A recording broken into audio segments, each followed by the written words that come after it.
Welcome to Self-Perfected.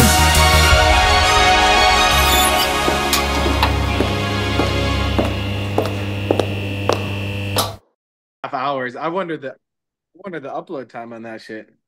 You know, No, I you did guys ready to not. go for eight It's you hours said it's today? 5 hours, 8 hours, eight and a eight half hours. hours. Jeez. This podcast is gonna be eight. It's gonna Did be you nine watch any of hours. it or no?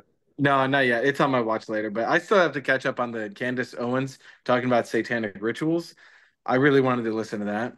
Yeah, it's really relevant. I Like mean, if I was going to interview Elon Musk about Neuralink, I'd be like, look, because I know Zuby brought it up, but he didn't really discuss it with him. It was like, yeah, look, you have this Neuralink, and I understand you're saying that it's going to take such a long time to be adopted. It's not like it's just going to suddenly be imposed upon you. Okay. I understand that argument. Like the technology will be slow to like come out and so forth. It's going to be like cell phones. Like it's not like one day suddenly smartphones appeared out of nowhere. We didn't even have phones and then suddenly you have to do it. Like I understand that. Okay. But that's not my concern about it. Okay, a couple points. Like if I'm like, imagine I'm actually talking to Elon and I'm not a fucking like trying to suck his balls. Okay. All right. Um, one, I know you're saying it won't be imposed on anybody, but but most people use smartphones not because they necessarily want to, but because everyone's using them and everything is built around it.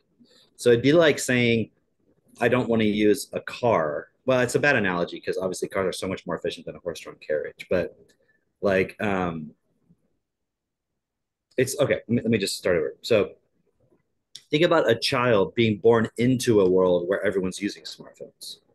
To mhm, them, it won't seem like a choice. It's just the way things are. yeah, So if you go a couple generations of it being popular, it's going to be something that is technically imposed on you. Okay, so that's that. And then number two, even that aside, I don't really care because I use my smartphone, but then you think about all the negative drawbacks of these things, right? yeah. With the Neuralink, my question would be, is it ever going to be used to suggest things to you? Like For sure. you could say phones are great, but they're also gateways to being advertised and impulse with other people's, wanting to sell you something, wanting to impulse political ideas and so forth, right? Yeah. So, and even if Elon Musk can guarantee, no, we would never do that. Won't there be someone else who also makes one and wouldn't, just like you have, maybe you think I don't know. I'm sure there's phones where they're like, "Yo, we don't track your data or whatever," but everyone else has the other half of the market, which they do track your data or whatever, right? Right. Yeah. So I'm just saying, from the perspective that you're using this Neuralink, you're using it to interface with things. Can it influence your thoughts, even in principle, even theoretically? Can it be used? Definitely. Is it like I'm not saying can it program your brain, but could it be used to create a thought in your mind? Because a thought is just a sound in your mind. So can it just make a sound in your mind? Is that going to be possible? Like, and how would we trust that maybe Elon Musk or his team wouldn't do it, but let's just say Facebook had one. Don't like look at how they run their platform. Isn't everything about their platform trying to, yeah, let you interact with it, use it to communicate with people, but also trying to impulse you all the time? You can't turn ads off, Right. right? Maybe there's the premium version, but then even that implies they can still advertise to you. So, okay, well, there'll be like a Neuralink premium where it won't try to control your thoughts or whatever. I'm like, sure, but then what about everybody else who's being influenced by it? So, will it be able to make sounds? I'm not even going to say Totally. images, maybe images too, in your mind, in your field, in your perceptual field that you're not asking for, that you're not wanting to be there. Like, think about it. If you put on a virtual reality headset, are you in control of what you see? No. I mean, to the degree, I guess, that you load the app up or something, right? But if you're in the virtual world, someone else has programmed it. Technically, they can decide. You could always turn it off, I guess. But like, you're not. I mean, you It's could like always close your eyes. if you go to a movie and you start watching a movie that you saw the trailer for, are you controlling what is shown in the movie? No. No. And by the time you realize it's something you don't like, you've already seen it. Yes, you could Right. walk away and leave. I understand that. But what I'm saying is, like, can you imagine children using these things where they're being impulsed with things and they don't even have the discernment to know that's not something I should impulse myself with, because children don't know Yeah. that yet. So Yeah. that's my bigger concern about it is it's like, I mean, I know it's going to happen because are these used to influence people? Yeah. It's not a one-way street, it's two-way, you know? So anyways, that's what I would ask him. Like, Yeah. how do Well, you have you process ever that, Elon? Yeah. have you ever used those the headphones? They're not like earbuds, but they like go through. I don't even know how they fucking work. They go through your bone. Do you know what I'm talking Yeah. about, Drake? Yeah. What? No. Fuck. It's like they conduct sound through Really? your like bones. Yeah. Yeah. So it's like, what's to prevent them from just making some sort of little modification on that where it can conduct sound literally, yeah, through your brain? And Wait, as a You're feature, controlling it. do no, as you a insert feature. it No, into your okay. skull? So it's like, you ever try the meta glasses? No. Oh, really? Okay. So I don't they want to have the get same sucked in. things. Dude, they're fucking weird. Someone had them at like, I don't know, I think we had a New Year's party or something, and we were like fucking with them. And yeah, it conducts the sound. It's like here is actually where it's going in instead of in your ear, and it Oh, sounds. really? Yeah, it was. I didn't know that. I didn't know that they do that. Yeah, if you ever at like an electronics store or something, just go in their headphone Well, I section understand and it, but I didn't know that. I assumed there was some speaker in your ear or yeah. something. No, I so the actually meta never thought glasses about have it. them, and this was fascinating. So I found on Audible the book Accelerando's on there. Katie was telling me about it, and I'm like, you know what? Fuck. It's I a was cool looking for book. something to listen to with their stuff. It's very very fascinating because I was Yeah, shocked to learn that was written in 2005. I I know. thought at least it was like 2013 or something. Yeah, And but they had this really interesting phrase because he talks about his glasses, right? And then I won't give a spoiler alert, but like he's very dependent on his glasses. He loses glass at one point, and you see the glasses is synonymous with like what the Neuralink will become for people, where people become so retarded without it, missing the fact that they don't even need it in the first place if they have the right support. I mean, it's like if I didn't have TT, I'd be fucking retarded. I've especially realized that this past week with having a new baby, but it's like that one is actually a sustainable, real physical integration versus a implant on top of it that's not actually well, you're doing not what you want. dependent upon it. You're using it to enhance your intelligence. Right. Like It's yeah, enhance meaning it's actually still my build in more intelligence. under. But what I'm saying is you're building in more understanding for yourself. Having something that Yeah. tells you the answer Right. is not you Dude, seeing it for yourself. right. And it reminds me of you sent us two pictures this week. Like one was our announcement of Xander being born, and then underneath it though has that little AI. Like, in case you're too retarded, here's what here's the takeaway. But it's like it's so small right now. But extrapolate that over the next years and what that's going to become, and it's like it's you just have your own personalized little feed of oh Drake was talking shit this week, and then a bunch of people left comments about Drake, but whatever. It's like it will just dumb down everything for the person, which becomes very dangerous very fast. It's just like here's the party line, you know? Like Right, here right. is what we want you to believe, and just take that away and we'll be on our way. Like, what if there's like a whole bunch of just people agreeing on a certain point and disagreeing, right? Two conversations happening. And there's one person in there who has like one point that actually makes sense and gets through to the point, but you're not going to see that in the AI summary. No. Yeah. So Yeah. even more reason why we have to become like the one-on-one kings. You know what I mean? Because Yeah. you're not going to get through in all that. It's just not. And it's going to get to the Yeah. point where you don't even have any comments anymore. You just have an AI interpreting the thing for you, flat out, blatantly. And it's just like it's like the slowly warming the pot on the frog. Like right now, it's like, oh no, it's just helping me summarize stuff. Like people are like, oh, oh yeah, these videos you guys watch or this book or something, you could put all that to an AI and get a summary and all that. I'm like, I don't want the summary. I want to Yeah. read it. Like Yeah. I don't. Why do I want a summary of it? How does that look? What if you could just have an AI the moment you're born that just gives you a summary of your life and then executes you so you don't waste fucking space and have to go through all the actual shit? Like, Is that what you want? Dude, okay, I got like shit to do. Like what? Read more summaries? What are you fucking doing Yeah, with your yeah, yeah. time? Do you want a summary of your favorite music album, or do you want to actually listen to your favorite I music don't have album? time to read a book. I've got so many summaries that I need to read. You know, like, yeah, a summary of your favorite songs. it's so funny because like we've become so like as a society so dependent on technology. I was just talking about this um yesterday where okay, look, we don't even remember people's phone numbers. Like I know when I was a kid, I'm sure when you were a kid, Kim, I don't know about Mitchell. I He's remember my phone number from when I was like 12 years I old. remember it too. you remember I his phone remember number too? I remember Mitch's. Yeah, Hilarious. just in there, man. You had to Yeah. know phone numbers of people you didn't even know yet, dude. Yeah.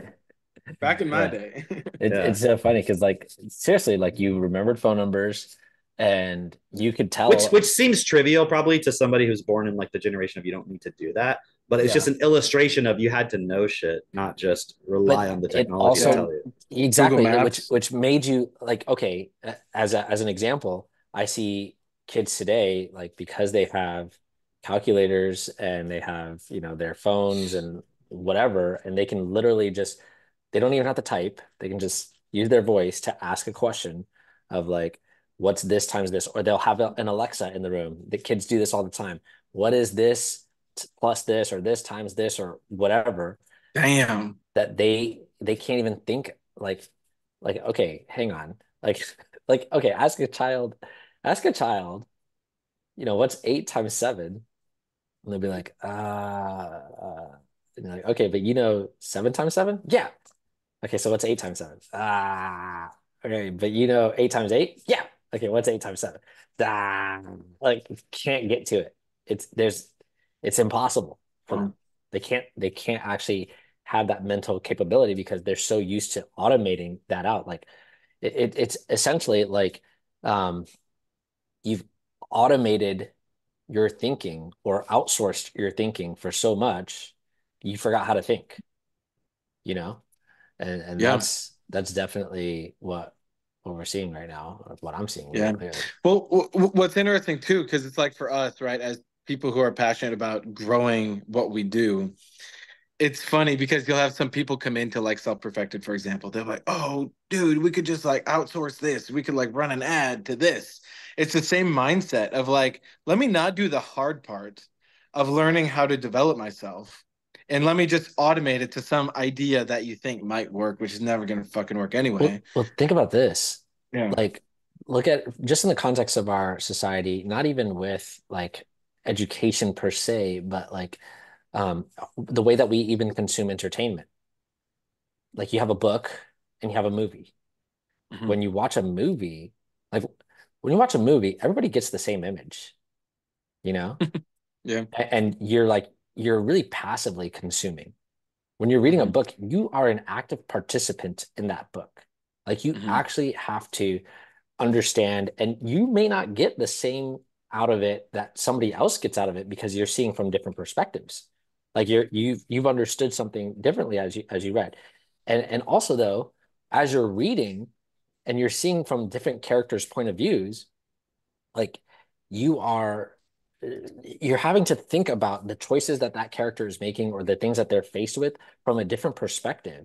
And it's like you're going through the paces of, okay, would I do that? And how would I think of this? And like it gives you that opportunity to actually consider it and think it through versus when you're watching a movie, it's just a passive, like, and you're given the conclusion, you're given the way that you're supposed to think about it, and everybody gets the same blanket thing. And usually you only connect with like one character in a movie because it's just like, oh, this is the hero, this is the person you're following, etc. Versus like, um, you know, someone was over yesterday and they were telling us about reading the Complete Robot series or books rather, the stories in the Complete Robot, and they were telling us about Just there's a normal stuff story. that you talk about when people come over to your house. Yeah, of Just, course. When they were talking about this story of these cars that have the positronic brains from, you know, the robots. yeah, And they were telling the story, and the way that they were describing the story, they were saying, you actually felt something for cars, yeah, yeah. you know, and you're like the way that this character is described and how they enter into this car, you're feeling for the car like, oh, that was so wrong. Like they shouldn't have done that to the car, you And if know? only Asimov had written a short story about positronic Palestinians, then maybe people would actually care about them. Right? They'd actually feel something for them. Yeah, isn't that interesting how we can just go through life and like there's literally people like we're witnessing a genocide. We're seeing it, you know? And even if you think there it isn't, then you probably think it's happening on Israel anyways. Right. So It's like either way, something fucks happening. right. And you're like, well, that's just the way that it is. You know, like why why does it have to be that Like, way? what's the purpose of your life? I just want to be happy.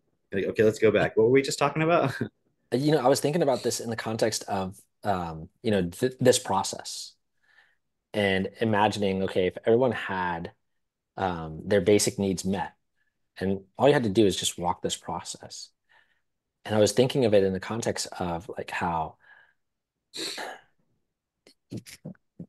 the required self-honesty to actually stop a war is immense. It's actually immense because there's going to be all these points of like because I was listening to that interview that you'd sent of the two Muslim guys, and the way that he was describing just the idea of he's at peace with the religion or with God because he knows that all these people are um they're going to heaven or whatever, the way that he described it. And Not just at peace. He said, I can experience both the pain and anguish of the suffering and the war, but yeah, also the joy of their yeah, martyrdom in that they are going to heaven and they are with being reunited with God and that right. their suffering is for a reason. And I was just looking at that and I'm like, dude, the mental gymnastics that you have to do for that, or rather the like you've got to clutch on to a belief like with no room for doubt or no Yeah, room yeah, for yeah. because if you start to question it, that would crumble. Well, an easy way to question it would be like, okay, so is this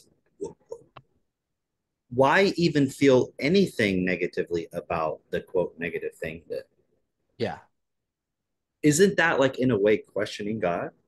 right. Yeah. Because It's a great you're question. saying, but I also feel the joy that they're going to heaven and they're reunited. And it's like, then why does this matter? Yeah. And also because you do recognize the suffering of it, but you're also like, but in the end, God makes it all right and everything. But also, God is totally in control of reality. Doesn't that make you wonder? Like, one of those things can't be true. Mhm. Like, I, if God is totally in control of reality and you see this immense suffering, maybe it doesn't actually work out. And I had this realization last night when I was thinking about that interview. I was like, oh, like they actually believe that there is a God that works everything out in the end and like and directs everything and I'm like this is not good. Like yeah. but hiding behind it as it makes you holy and good and close to God and like So it, here's the point that I wanted to bring, and then we can go to what you're saying because like I do want to go further with okay. that, but like the point that I really want to get across with this is to have that story essentially means that you can't question things in order to maintain that story, right? Because the moment you start questioning, obviously it's going to all come undone, right? And then you lose, I'm putting that in air quotes, um, your identity. You lose all the ideas that you've had of yourself up to this point, and that can seem really scary. It is really scary, um, because you identify with that identity, right, or that persona, this story, etc., these memories. And the point being that the reason why I said it takes immense self-honesty to stop war is because that would require like to stop going with the back and forth of like, well, you did this to my people, and the way that he was describing even like Nazi Germany and all of this, like there's so many stories within that were like, you don't know necessarily all of that is true, or um, that that it happened exactly the way, like it fits into a narrative. And I've realized that so many people will use the same stories for different narratives to um, validate their view of things. And so at the end of the day, it's like you can't verify any of that stuff actually, because like you weren't there, you were told a story, and you believe this or that of that story based on the emotions that it made you feel, who told you that story, all those things. And then you're using that story as your data or your evidence or the reasoning for how you're going to communicate with the people in front of you, or how you're going to communicate with the future, how you're going to communicate with reality. And that's a huge fucking problem, because it means that if we're having a conversation, but I believe in the back of my mind that you are the result of evil because of something your parents did, or because of the culture that you have, because you come from the West, because you're white, because you're a male, because you're all these things, whatever, and I have all these stories about all these things, I'm not actually talking with you. I'm talking with my idea of you. Mm. And my idea of you is you need to die. Like you're the enemy. And so we're never going to get anywhere. And then even going through the process of doing self-forgiveness, of actually deconstructing all this, it still requires, like, for me to, like, okay, I gotta make a decision to leave that stuff, to leave those basically like mind viruses behind. And the other hard part about that is there's all these other people who are keeping that in place as well, and they would have to make the same decision, and also have the um I don't know if the word is trust, but just like not being afraid that everyone else is going to turn on them or keep them within this memory or within this Mm. story. That's what I wanted to bring through. But that's happening anyways. Yeah, it is. So what do you have to lose, Right. right? Yeah. Um, Man, so many points I want to remind me at some point. We need to go into the fitra thing that we were talking Okay. about with the Islam thing. Yeah. But I want to show you something real quick. I want to go back to what we're talking about with the AI and all that. Just this quick point I remembered. Let me just share this real quick with you guys. I want you to help me out here. Okay, so actually, let me set it up first. So I'm building a walk-in cooler to hang meat, because we're gonna do some slaughtering of some like large animals, and we need to be able to hang that meat for like a month or whatever. So I learned, dude, you could go buy like a very expensive refrigerator, or you can build your own walk-in cooler for like way less. And it's literally just an insulated room with a window unit AC stuck in it, and then like a special controller that makes it so that the thing runs cooler than it's designed to. And that's it. So if anything breaks, you just replace that shit. You don't have to replace like $1,000 compressor on like a giant fridge or something. Yeah. Yeah. Yeah. Actually, it's crazy. So I'm having fun Wow. building all that. So, anyways, I have a pre-existing room that's sort of like a cutout in the barn, where it's like basically three walls and the other part's just open. And then I'm like, let me just insulate all that, add more to this front wall, put a door and all that, and that'll be the cooler room. It's big enough. Like I can stand in there with my arms like this one way, and it's like it's enough room to hang everything. Put some racks in there, So when I do like fermentation or something, I can do that. Whatever. So I'm working on that, and then I put the floor in, right? And after I did all that, it's like I put insulation down, but then before I did that, and by the way, Keith's helping me with like how to think through the design of all this. I put like a wood framing on the floor so that I can put insulation in between that framing, and then plywood on top of that. So it needs a lip to like basically be able to be screwed down. So that's why it has like a wood framing around the floor, if that makes sense. And so I did all that, and the insulation's a certain size, and I had to cut it down slightly. I put it all on there, And then when I measured out the floor to put the plywood down, I was like, oh, it's bigger than a piece of plywood, but just slightly bigger. So I can't just take my piece of plywood, put it down, and screw it in. And it's nothing I could have done because the room was just bigger than a piece of plywood.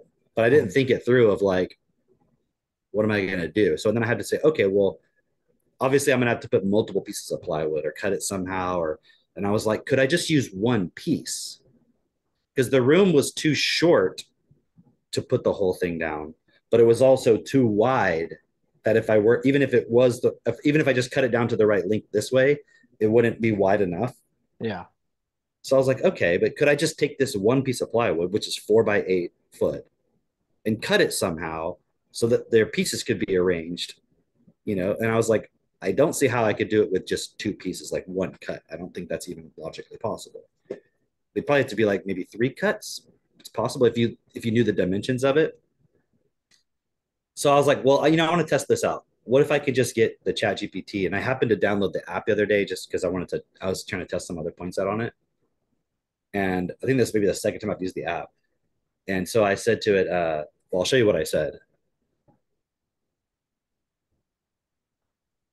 I said, can I cut a 4 by 8 foot piece of plywood to cover an area that's 79 inches by 50? Right. So it said yes. Since 96 inches is greater than 79 and 48 is less than 50, you'll have to cut the plywood to fit. You'll need to cut one dimension to the plywood to 50 and the other dimension to 79. It's like, okay, what does that mean exactly? Does that make sense just off the bat? Like, No. kind of, but not really. Like, how would you do that? So I said, how would I cut them? So it says measure 79 inches along the length. Do the same for 50 inches along the width. Okay. How? How can you mark 50 inches along the 48-inch width? Yeah. I'm like, maybe I'm just not understanding it. Uh-huh. Draw the cut So lines. draw a straight line from the top to the bottom to mark it at 79. Similarly, draw a straight line from one side to the other at the 50. But the 50 is more than 48. Right. So I'm Yeah. like, okay, maybe I'm just not understanding it. Because I mean, I don't have like the best vocabulary around this. I'm still learning a lot. Maybe I don't know. Okay, da da da da. All right, here's a representation of it. Okay, here's the 48 by 96. Okay, that's just the bottom of that picture. Measure 50 inches. So that's supposed to be 50? Okay. And that's at 79, I guess, down here. I, I mean, I thought I was pretty decent at math and Uh-huh. geometry and stuff. I'm not like a genius at math or anything, but remaining piece after the 79-inch cut. Here's the 79 by 50 inches. How did you get a 79 by 50? I don't know. You didn't. The police supply would should now cover your 79 by 50 inch. So you Wait, grow so you your just plywood. cut part of it off and you got 79 by 50? Yeah, that doesn't make sense. So now there may be multiple solutions. I don't know. What I did was I just cut it at 79 Yeah. and then I took that remaining part and cut it down to the width of the remaining what I need Okay. and cut it into multiple strips because I had to like stack 2 strips. Okay. Like if I put that 79 by 48, there's this strip along the top of it that's just not covered because it didn't Uh-huh. reach all the way. Yeah, yeah, yeah. So I just took the remaining piece and cut it into strips until it just stacked over that remaining area, That which makes was sense. Yeah. obviously I didn't see another solution. Maybe there was, but it was in the top, like the back of the room. So it's not a part you would walk on, and I tested it out. It seems fine. Plus, I also had a layer of half-inch plywood on top of the foam anyway, so it was pretty stable. But I'm just bringing that up because I'm like, that didn't make any fucking sense. Yeah.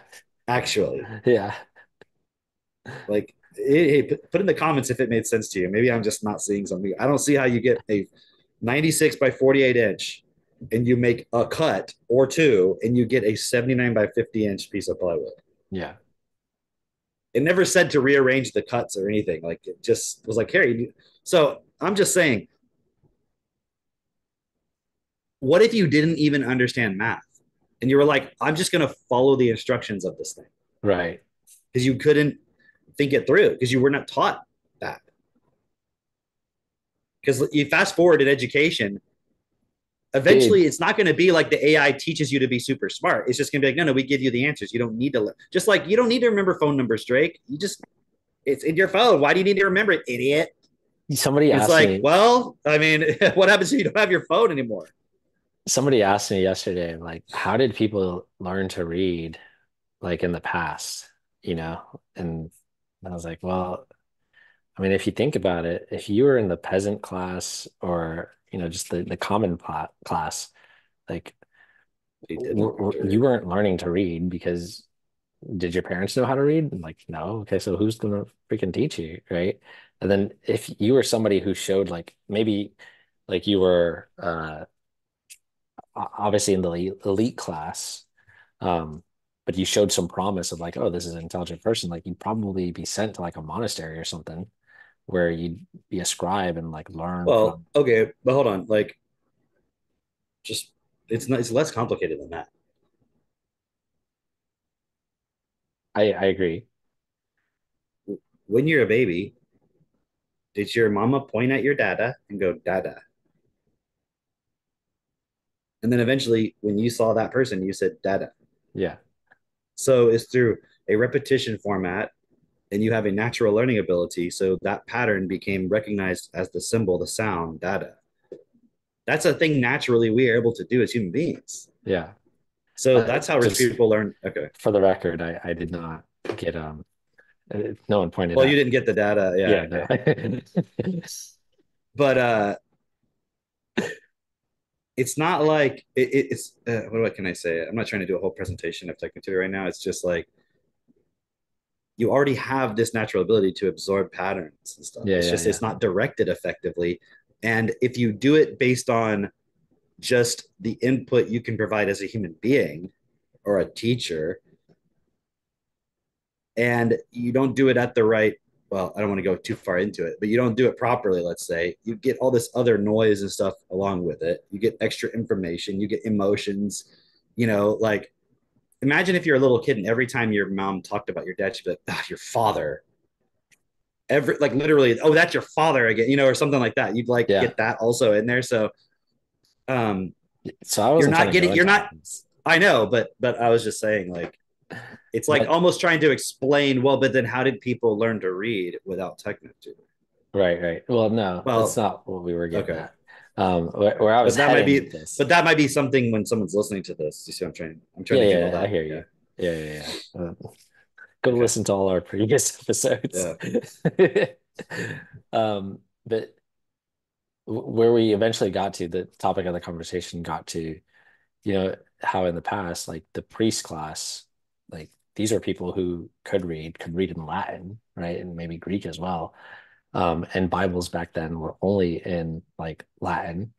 And uh, basically they had this power that nobody else had, which was they could read and they could interpret the Bible, right? Like, Dude, think about those movies when you see like the spell book yeah, and it's like in some weird language. yeah, And like they can like go like blah, blah, blah, blah, blah, and like they can say all these words and like suddenly shit happens. Like yeah, that's probably what to an illiterate person back yeah, then, they were like, dude, like, you know what I mean? Like, because like, how are you saying these sounds from these scratchings on there, right. like these in unintelligible symbols, like, and that you see the connection between spells and spelling and all that, but it's like, Yes, yeah, it a had hundred to seem percent, like magic. Yeah, 100%. That's what it is. That's what it is. And it's like you got to imagine like they're telling these stories and like where where are you getting this story out of this book? Like, oh my gosh, that's like so profound. Or it's that story that you're telling right now is like speaking to me. It's I resonate with that. I relate to that. Yeah. dude. I Okay, forget. okay, hear me out. Let's say back in the day, your only exposure to written words, even though you couldn't read them, because like, what was the first thing that came off the printing press when they invented it? The Bible, the Gutenberg press, right? I Well, guess, that's but we that's what had they writing mass before the produced. printing press, obviously. But I guess to an illiterate person, I'm talking about someone who's illiterate. Your only exposure to reading and writing to words would be the Bible, Mhm. technically. Yeah. You wouldn't be reading it, but it's like, why else would you be interacting with text? Yeah.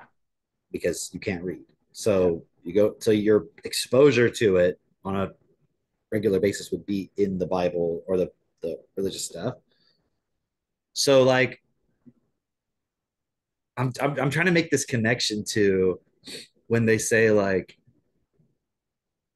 God is the word, Mhm. where Oh it's yeah, like yeah, yeah. that's God right there. Yeah, yeah, yeah. You know what I mean? Yeah, Like yeah, it's like yeah. how do you know God? And it's like you know him right there because it's Right. like in these words, this like language, like what is that? You're like, and it's like you can look at it and you can speak and you can talk about God and what it Yeah, means and yeah. everything. And it's like It's, I can see how that connection of God is the word and so forth, like how that could be really strong within people. I could see that for sure. Like especially like if only certain people know how to read and they're like, see, they're talking to God. Like they have They're this special speaking power. from God. Like God Yeah. is speaking through them from this book. Like God is Yeah. that he is that book. Like that's Yeah. God. Like there. Yeah. Yeah. In fact, like that's in studying all the Islam stuff, that's they see the Quran as a present living miracle. Right. Yeah. Like they see it as the evidence of God. Like it is in itself a miracle because Yeah. it's so complex and da da da da da. Like the book itself, I guess, Yeah. Yeah. Yeah. which is, I mean, I don't know. Go watch Primer. Actually, fucking read all of the Isaac Asimov, like from Robots to Galactic Empire to Foundation. Yeah. You're gonna be like, God damn, how, he connected that to that, but this was written after that, and like how, he thought of that beforehand, but he didn't. But he actually made it up after, but it still Right. connects. And like, you're like, dude, you're like, I could never in a million years do that. That's how I feel about. I'm like, I would. How do you fucking do that? Yeah. You It's know? yeah. Well, I mean, there's so many things in this world. Like, I mean, okay, how many people know how to create a battery?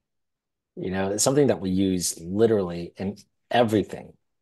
We have it in our phones, in our computers, and everything. And But somebody knows it, Drake. So it, so it's to the point now where it's like a factory knows it. A factory has the schematics for it, and they're just like, we put these pieces and just it gets assembled. But if that factory were to go down and lose all of its information, or like basically, imagine it becomes so automated and no one knows anymore. yeah, And that's like a the thousand years from now, and you're like, obviously humans didn't create this. that's that book, The Machine Stops, right? Or that short story, Oh rather. yeah. But also, that's like what is described in Foundation series is basically like, oh, we lost the technology. Like we don't know how to create all this technology, and then they basically go into the Stone Age, and then when the Foundation is created, they're like, whoa, how are you able to put like all that compute power into this tiny little thing? Like that's a nuclear reactor that you've got there. That should take up, several hectares of land. And meanwhile, they're like, yeah, because you don't know how to create things. Like you don't know where these things come from. It it's so fascinating because it's almost like all these things we take for granted of like um, reading and writing and just the technology that we have, we take it for granted to the extent that, like what we were just saying, you got to imagine that people, when they were seeing text, were like, this is a spell. Like just like in those books or in those movies, rather, where like even a TV show like Adventure Time, which is supposed to be for kids or whatever, right? They have, yeah, exactly. They have um, as a big piece of the story, this book that's called the Enchiridion, right? And it's like it's a book of spells, and like you're supposed to read these.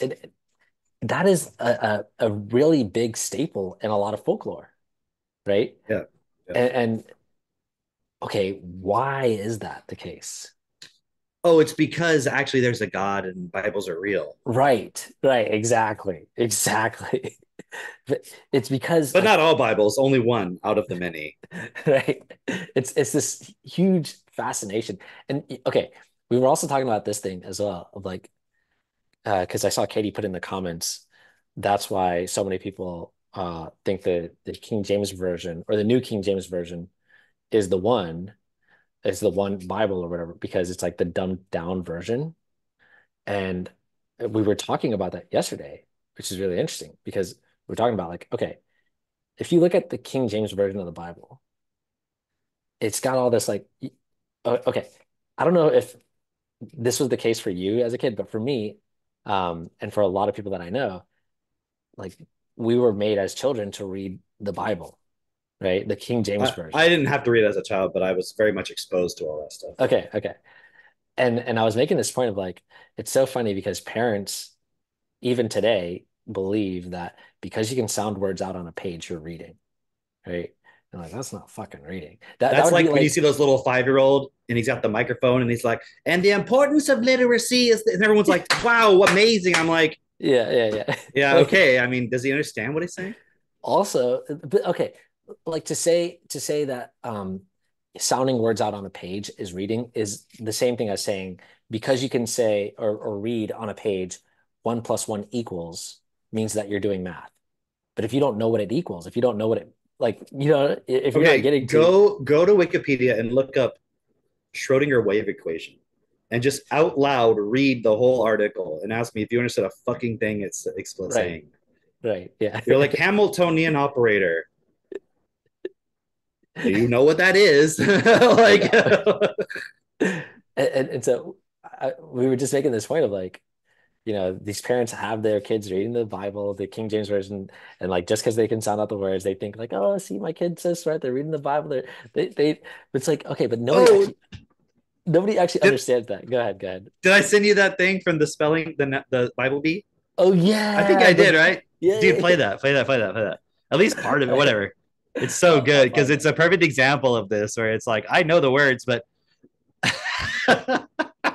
It's so funny. Oh yeah, because the way she says it too. the The way way, she's saying it and then what yeah. she's saying, I'm like, why Yeah. would they choose that as a verse to do in the Because they're trying to. It oh seems to my me like god. Oh they're my looking for god. the most obscure thing, right? Yeah. Hang on, let me find it. Oh, here it is. Here it is. Oh, it's on Instagram. Okay. Hang on, just a second. All right, let me share this screen. All right, there we go. You ready? Oh, wait. Let me do the sound. Okay, here we go. Welcome back, Elizabeth. Are you ready? Yes, ma'am. Here we go. Please recite Obadiah 1, 17 through 21. Obadiah 1, 17 through 21. But on Mount Zion there shall be deliverance, and there shall be holiness. The house of Jacob shall possess their possessions. The house of Jacob shall be a fire, and the house of Joseph a flame. But the house of Esau shall be stubble. They shall kindle them and devour them, and no survivor shall remain of the house of Esau. For the Lord has spoken. And then the music. The south shall possess the mountains of Esau, and the lowland shall possess Philistia. They shall possess the fields of Ephraim and the fields of Samaria. Benjamin shall possess Gilead, and the captives of this host of the children of Israel shall possess the land of the Canaanites as far as Zarephath. The captives of Jerusalem who are in Sepharad shall possess the cities of the south. Then saviors shall come to Mount Zion to judge the mountains of Esau, and the kingdom shall be the Lord's. Obadiah 1, 17 through 21. All right. I like that look at the end. She's like, bitch, yeah, you know I said it right. Like, eat that. Hold on. The comments. The comments. Right. The passion. and joy this kid has for reciting stories of killing families gives me anxiety. Yeah. That's an awfully Yeah. complex way of saying, in the name of God, kill the other tribe and steal a bunch of land. Oh man, yeah, these are great. Look at these. Yeah. Amazing. I'm sure that music was added though. I would Yeah, it's think. got to be added later. Yeah. Like, there's no way. There's no way. Okay, so let me just share mine real quick. I Yeah. really wish they had chosen this one. Where'd it go? Then Zipporah took a flint and cut off the foreskin of her son and cast it at his feet and said, "Surely you are a bridegroom of blood to me."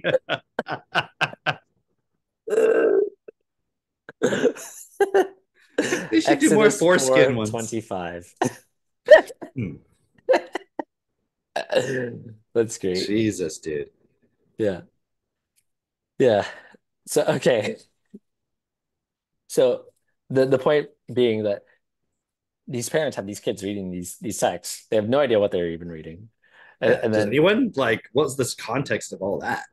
and it's like also they're dumbing it down to get it across to more people, obviously, right? Like that should tell you something. It's like, oh, okay. Instead of even let's say, let's just, you know, make the assumption or give them, that okay, everything in the text is true. Sure. Let's just give you that starting point. Okay. Okay. But why do you have to translate it into dumber and dumber language to get like other people to understand it? Like instead of bringing people and this is I know we talk about this all the time, but like the beauty of Destiny, the beauty of Equoff, the beauty of what we have with this process is like we're not saying believe it. We're not dumbing it down. It's like go read it for yourself and like build your processing ability so that you can understand it. Because it's really obvious if you don't build your processing ability, you're not going to get it.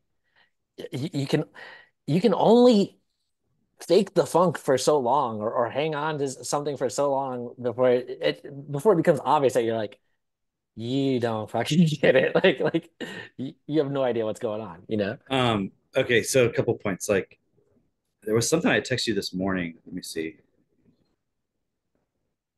Oh, was it something about like Destiny? Yeah, Something well, I'm about just looking at it right now. okay. Okay, something that seems impossible. Okay, it's pretty much what we're talking about. Because let me just give a little context. And I know you know some of this already, but just for everybody else. So recently, like last week, somebody had messaged me a video to watch that was like, from their perspective, proof that the King James version of the Bible is like the pure, real, perfect Bible.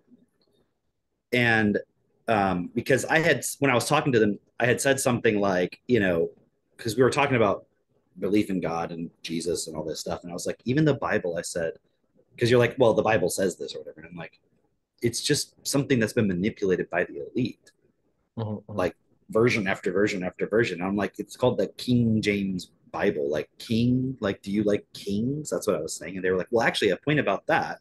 So they sent me this video. So it's like an hour and a half long. I sent it to you too. And I'll go into it in a second, but it's basically like, I'm gonna be just straight up here. I did not watch the whole thing. I watched well, like maybe the first I had to 10 watch it because I minutes. didn't want someone No, to I be like, understand. I understand. yeah, I no, you I didn't need to. The first yeah. 5 minutes is all you need. But I wanted them to, I didn't want them to be able to be like, oh, but what about this part? You didn't know about that? Oh, yeah, see, Right. You So you that's the wanted to only watch it in reason good why, faith. I get it. Right. because I was specifically trying to support this one person. I Yes. watched the first 5 minutes of it and I was like, this is ridiculous on its face. Like, Well, okay, hear me out. oh boy. Go ahead. Okay, I want to go into some of the detail, but before I do that, I want to give some general Okay. All points. right. Because let's suffice it to say for now, it was showing so much overwhelming, statistically improbable coincidences of the way the numbers work in the Bible. And it's not gematria or whatever they call that, where it's like, Yeah. which is a whole another thing.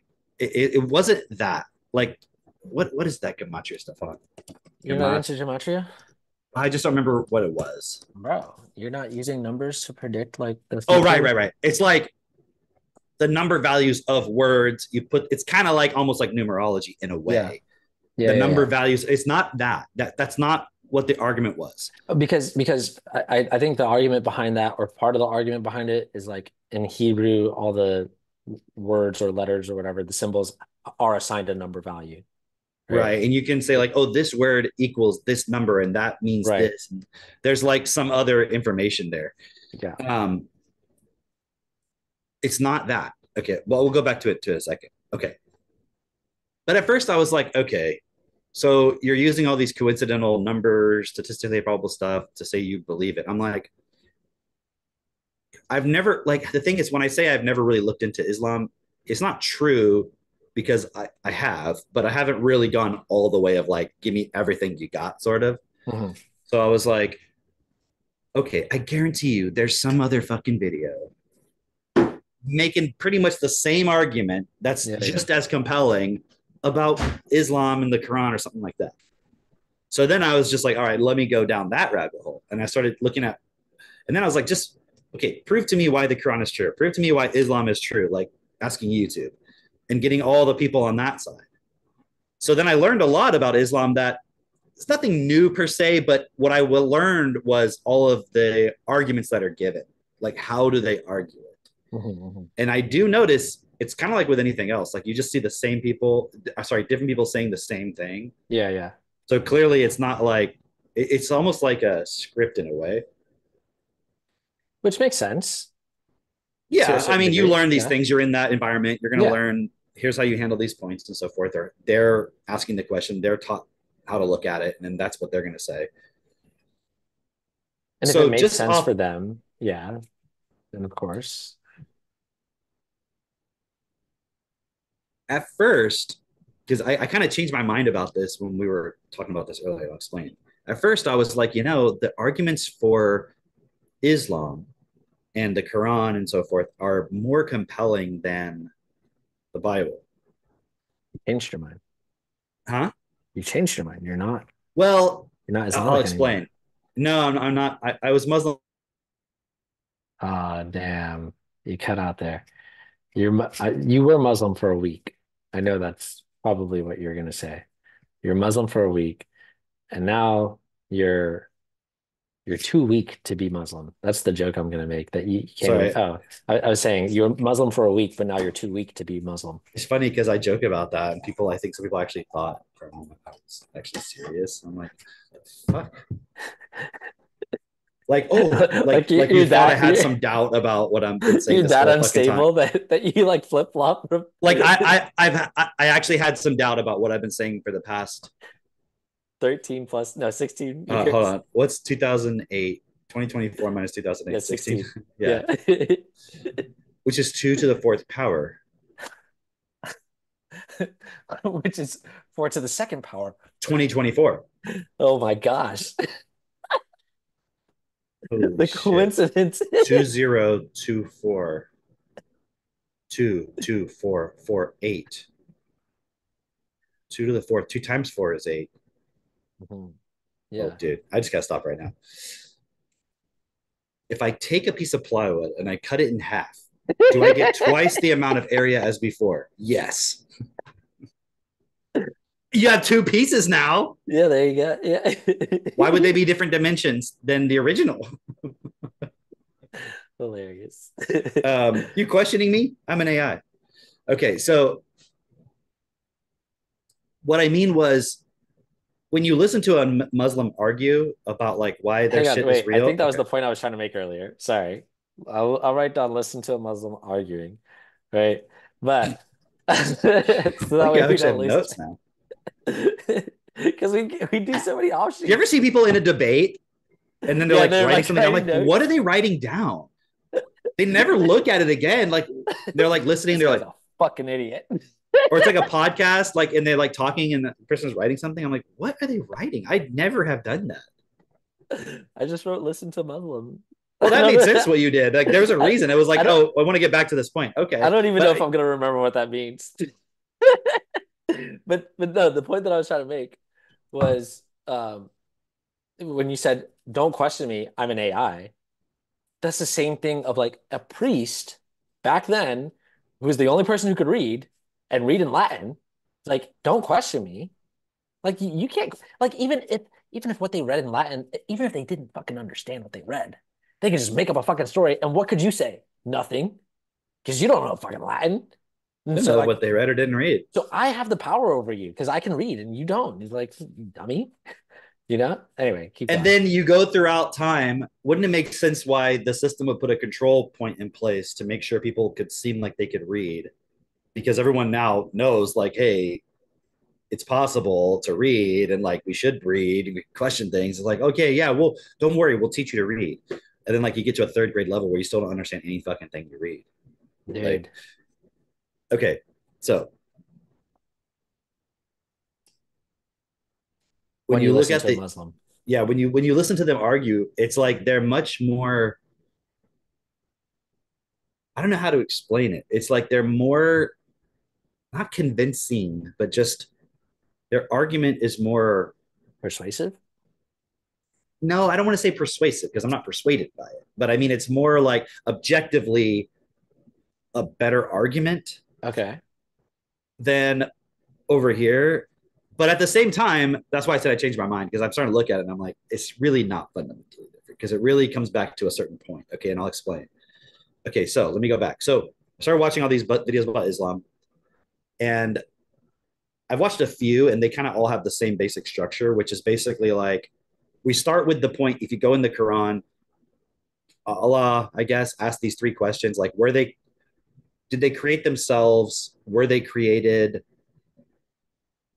I don't know, like these three questions, and they use it as a way of handling an objection of like, what are the possibilities here? Did you create yourself? Well, you were born 30 years ago. How could you have created yourself a billion years ago? Come on, retard. Okay, so obviously you didn't create yourself. Next, like, so they go through and show like, okay, so clearly there's a creator. This is like the Rotary Club. They have these three questions, like Right, but oh, you weren't there that night when we were arguing with that Catholic. He started it because I was like, okay, give me, because he was like, I know what you're yeah, because he was about. like, oh, guy, like, why are you saying Christians can't be on board with what's best for all? Like, why are you saying that? Like, we want to do what's best for all. And I was like, I don't know. I think you use God as an excuse at some point. And he's like, that's not true. And I'm like, well, okay, give me what God is to you then. Let's look at it and see if that's the case. I'm open to it not being the case. Prove it. Yeah. And then he starts with arguing all this stuff that it's like, so obviously there's a creator. And I was like, dude, you could have just said, I know there's a creator. I would have been like, no shit. You didn't need to convince me there's a creator. Obviously. Yeah. Like anything that has a design has a creator. Right. That, okay. So therefore, God, Jesus, I'm like, whoa, whoa, whoa, whoa, whoa. So that's what happens with Islam. They go, but they're still a little bit more compelling because they go, okay, so now, but why would it be Allah? Why would it be the Quran? Why couldn't it be another? No other. I've never seen Christians argue this way. Where they're like, well, but why must it be Jesus? Right. Yeah. I'm not saying that no one has ever done it. It's just in terms of what I've looked at, they're not like, dude, I'm really trying to convince you. I'm really trying to get converts. I'm really trying to make sense. Like the Muslims are like, okay, let's look at all the points. I know what you're thinking. Okay, but so then why would there need to be an afterlife? Oh, but here, look at this. And then it's like they go through bam, bam, bam, bam, all the points, right? And then they even go like, okay, why not Judaism? Why not Christianity? And they're like, all the miracles of Christianity that Jesus did happened back then. Like, do you see Jesus right now doing a miracle right now? Right. Or do you see the evidence of the miracle right now? Like he multiplied the loaves and fishes, but you can't see those loaves and fishes right now. Right. Yeah. But what they're saying is the Quran is a miracle that you can see right now. I want to. So why is that not the case for the Bible though specifically? Well, that's why because as we're talking about the other point, I'm like, but if you take that argument of that other video of like all the coincidences, I'm not saying the coincidences are bullshit. Like, I mean, the guy's got a point. There are all of these. I'm not going to try to steel man it, but I'm not going to try to straw man it either. Like in the King James Bible was published in 1611. If you go to Deuteronomy 16:11, it's got 50 something words in that verse. The seventh word is the word Lord. The only other mention of the word Lord is the 49th word. 7 times 7 is 49. 7 is the perfect number. 7 times 7, like if you study the Bible at any level, you know, like this 7 is very important. Okay, I agree with that. what are the odds that in the 16, what are the odds of any other verse having the word Lord 7 and 49? And you go and look, and it doesn't ever happen. It only happens once, and the odds of it are very low.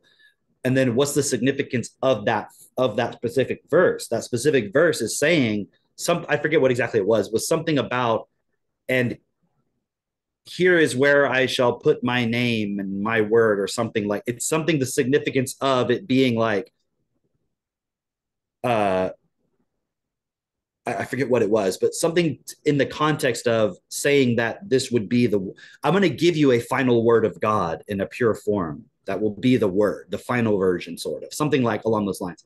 And what are the odds it would be in that with the 7 and the, okay. And it's a bunch of, and that's just the beginning of the argument. Okay. Okay. So just work. I'm just going to point to, I have a book up here. It's called Be Here Now. You take a bunch of LSD and you read that book. I know. You'll find all the Easter all I'm eggs. saying is I'm just saying it's not like just some bullshit argument. Okay. Sure. There's a certain level of autism that went into like connecting all the dots. Yeah. So I can understand why somebody would be like, look, how can you just like, if I dropped a bunch of matchsticks and they suddenly spelled out, hey bro, I'd be like, that would be crazy.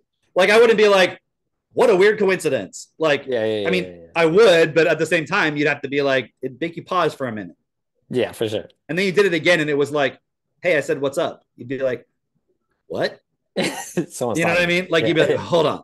So I get that. Yeah. I get, like, it's like legitimately, there's a lot of weird, crazy coincidence that you could never explain by coincidence. And then you do it again, and in front of your wife this time, and nothing happens. And then when she leaves, you do it again. And it's like, haha, bitch. And then you realize you're schizophrenic. Yeah, exactly. This is the thing.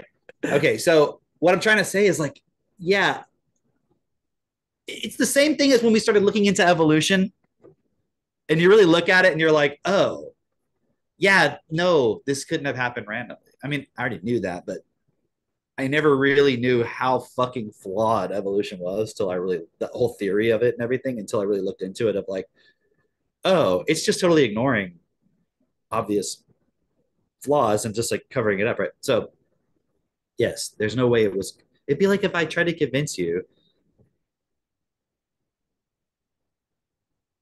Dude, okay. Okay, think about it. Keep going, but we have to go back to the what's his name? Asamad, the guy who Tucker interviewed. I don't remember. So you know that guy from Jordan, because he was talking about what's it called?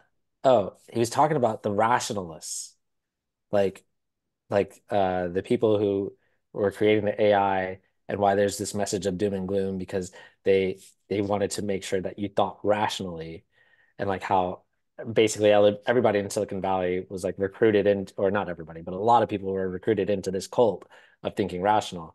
But I want to get back to that. So keep going with what you're saying. Okay. So all I'm saying is, actually, if we're just talking about a book being a miracle and just impossible that a human being could have done it, which I still don't think is impossible, but let's just say that it was such a coincidental point, like that still wouldn't, that it's not like a unique argument to Islam.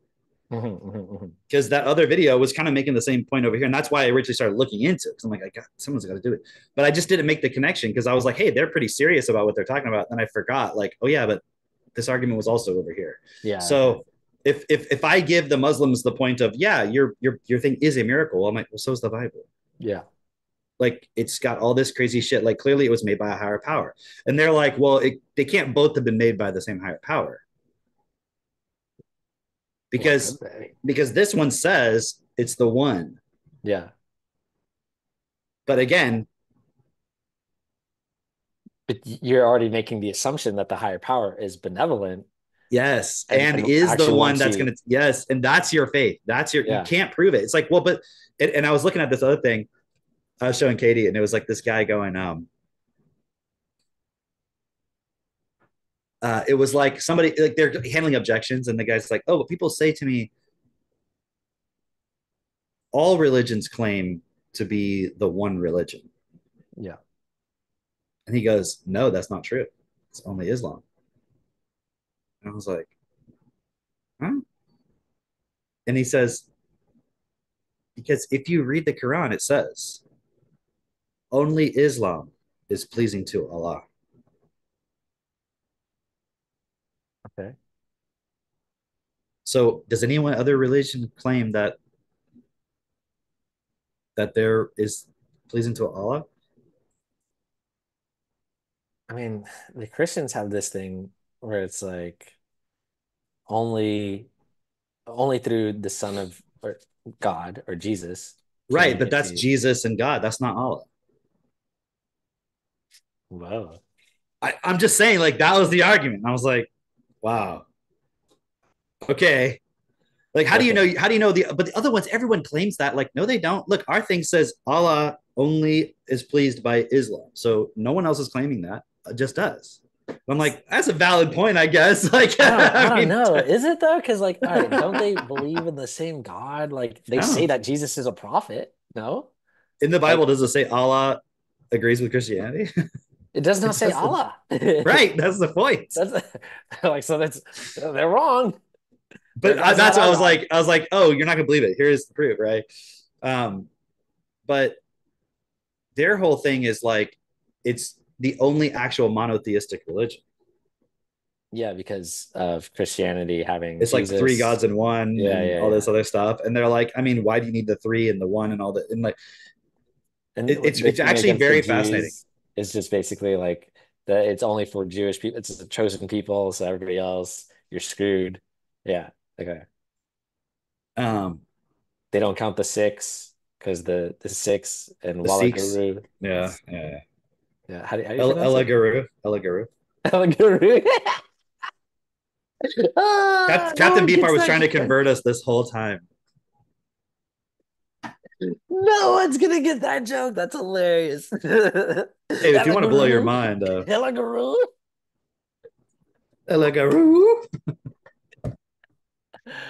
Oh, that's great. Yeah. Okay. If you want to hear a real banger, Dachau Blues. Dachau Blues. It's the first track on Trout Max Replica. Okay. All right. You know what I really enjoy? Safe as Milk. It's safe. No, dude.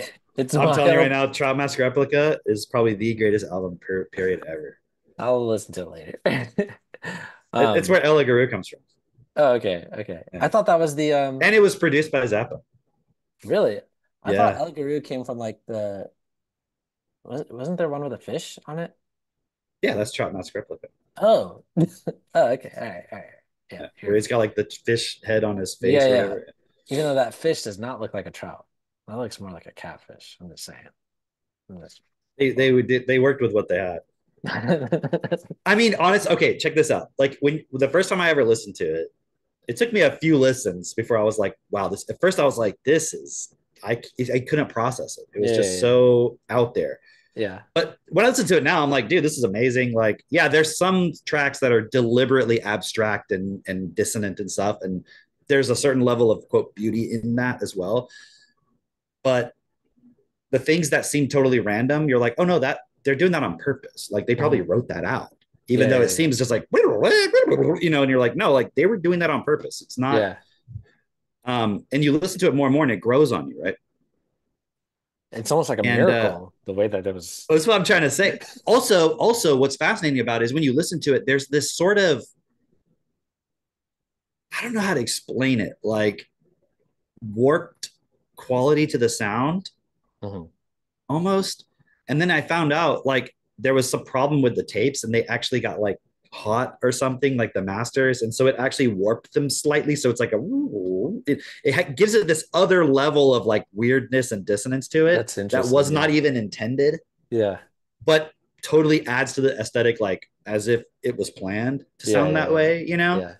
It's like trying to make an album right now that sounds like it was a garage album that was a, you know, but you're using a computer. It's like, just how would you do it, like, you know.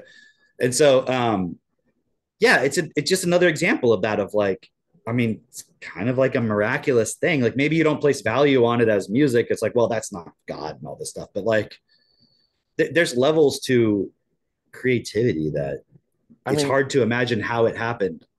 just go back to that story of like, Look at a Jackson Pollock painting, dude. That looks oh, random. I Oh, that thought was you were just gonna say random. But Jackson it actually 5. wasn't random what he was doing. Go back to Jackson 5, man. Like it looks ABC. And out of that came Michael Jackson. Isn't that a beautiful story? It's a Michael miracle. Jackson, Michael McDonald, Jackson Pollock. I call it the Holy Trinity. There you go. Yeah, it's so interesting because you know what it is about the story of whatever religion, you get a hit of like, especially if you're raised in that religion, you get a hit of um, this is pleasing every time you connect some sort of dot or whatever. And you get that hit because it's like your parents, like what we were talking about before, your parents force you to read the Bible or the Quran or whatever when you're a child, and they're like, yeah, yeah, and they're pleased by it because that's like their culture, and they think that other people are going to be impressed by it, and it's like this whole thing where even as you become older, that's still like a fundamental piece within you of like you're trying to like see You and don't see it. You don't see it anymore. It's there, like under the surface. It's a right, background program now, and you're assuming that's not what's happening. But you're right, not really being honest with yourself, like you're doing right now. Of like, no, it's actually influencing. You didn't realize it's influencing you. Still, yeah, you're yeah, still just you believe in this because you're trying to please your parents. exactly, At the end of the exactly. day, you don't realize that.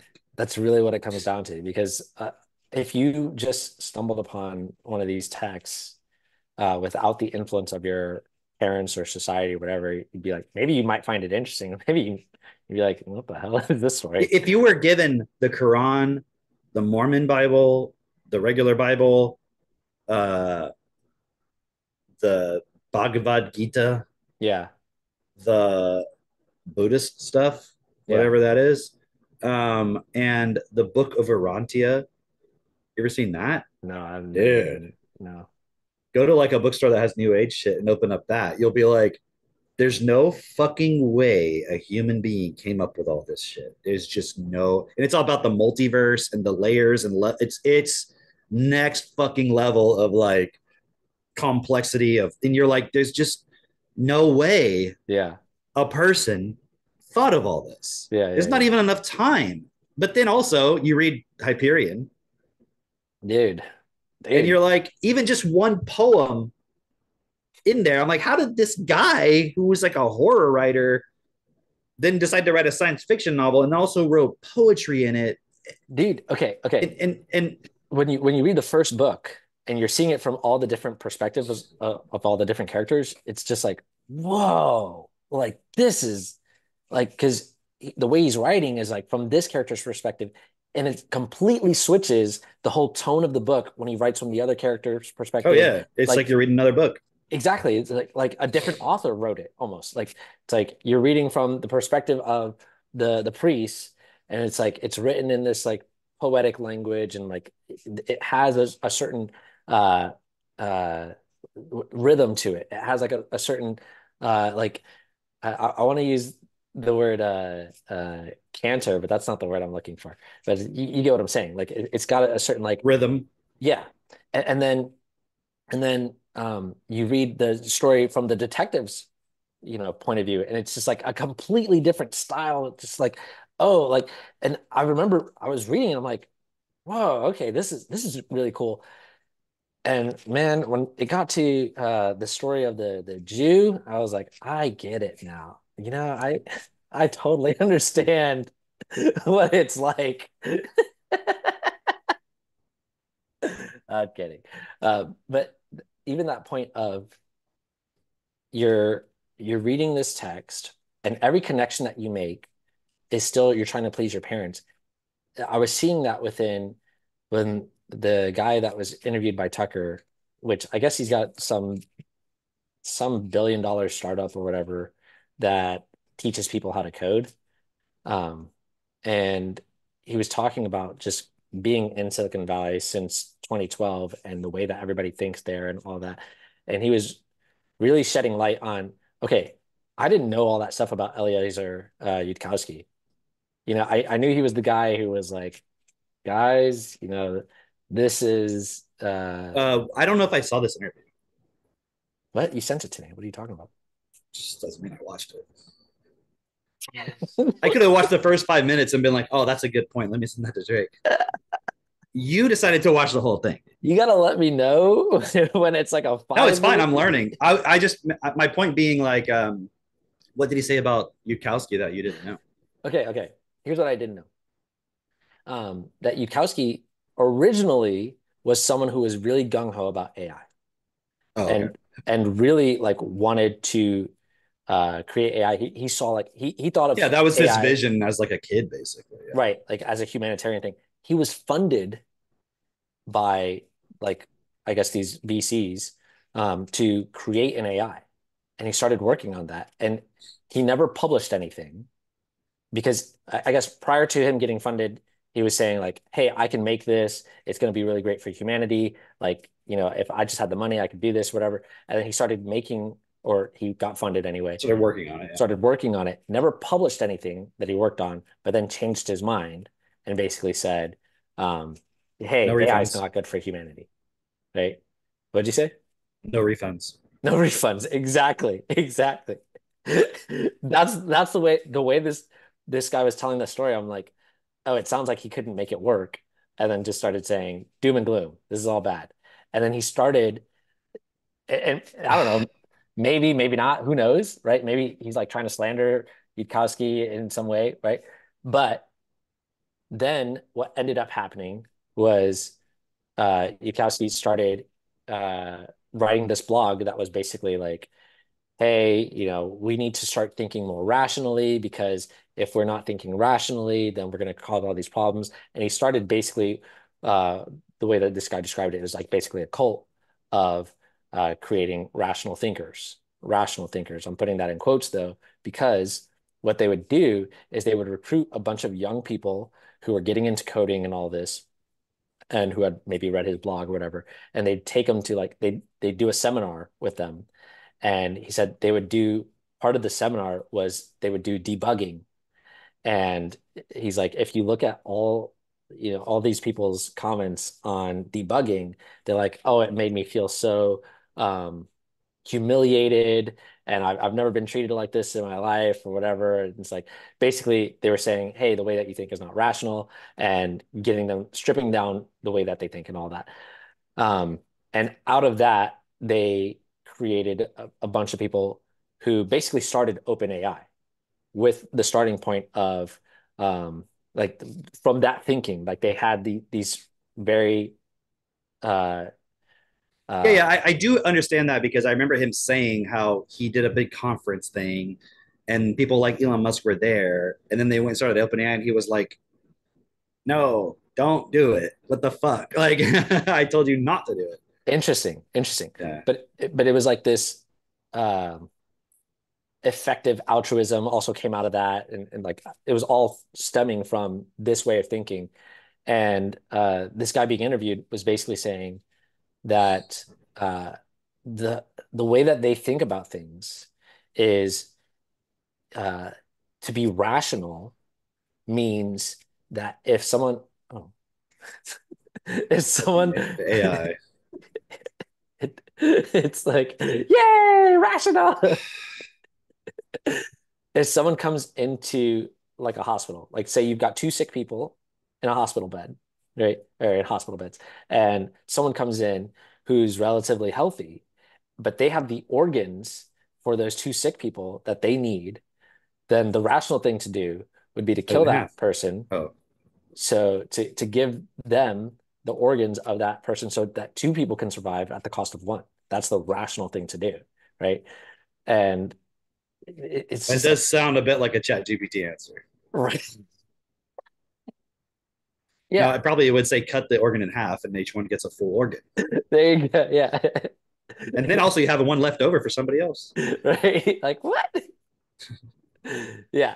So that's basically like he was making this case of like they think of things in these terms, and the way that they project out into the future is like, oh, in the future we'll have a trillion minds that'll be, able to benefit from all the advancements that we make today.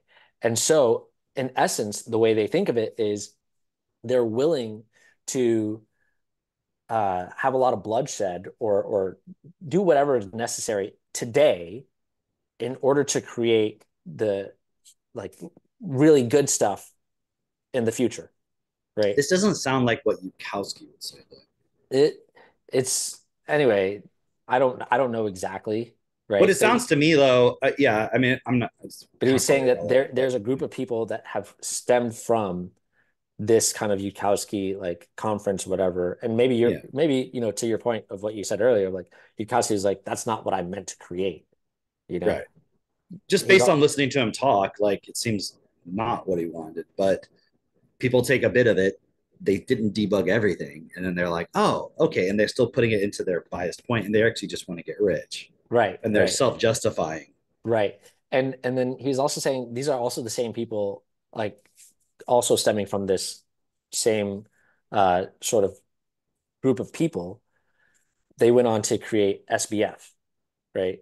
And also part of their thinking is like polyamory is rational, because like who doesn't want to sleep with? Oh yeah, there is a weird connection with all this stuff, right? And so it was really interesting just listening to him kind of share all these things that I didn't know about really. Because I've heard of effective altruism before, but I didn't know like it was all connected. Even in the way of like, hey, we all went to this conference and had this experience, and then the ones who agreed, we went on to do these things. But he was explaining all that and how all these people don't believe in like a higher power or anything like that, and that's part of their problem. And the reason why I was bringing it up though was because this is so dumb that they don't believe in a higher power. That's why. Yeah, and that could have been like more so Tucker's influence because Tucker was like really pushing that point of like, oh, well, clearly they don't believe in like a God. If they no, but it's like, why does it have to be a like okay. There is something more powerful than us as who we currently are accepting ourselves to be. Mm-hmm. Because who we are currently accepting ourselves to be could not have created all of this. Is not sustaining ourselves in terms of our existence. Yeah. But that does not imply that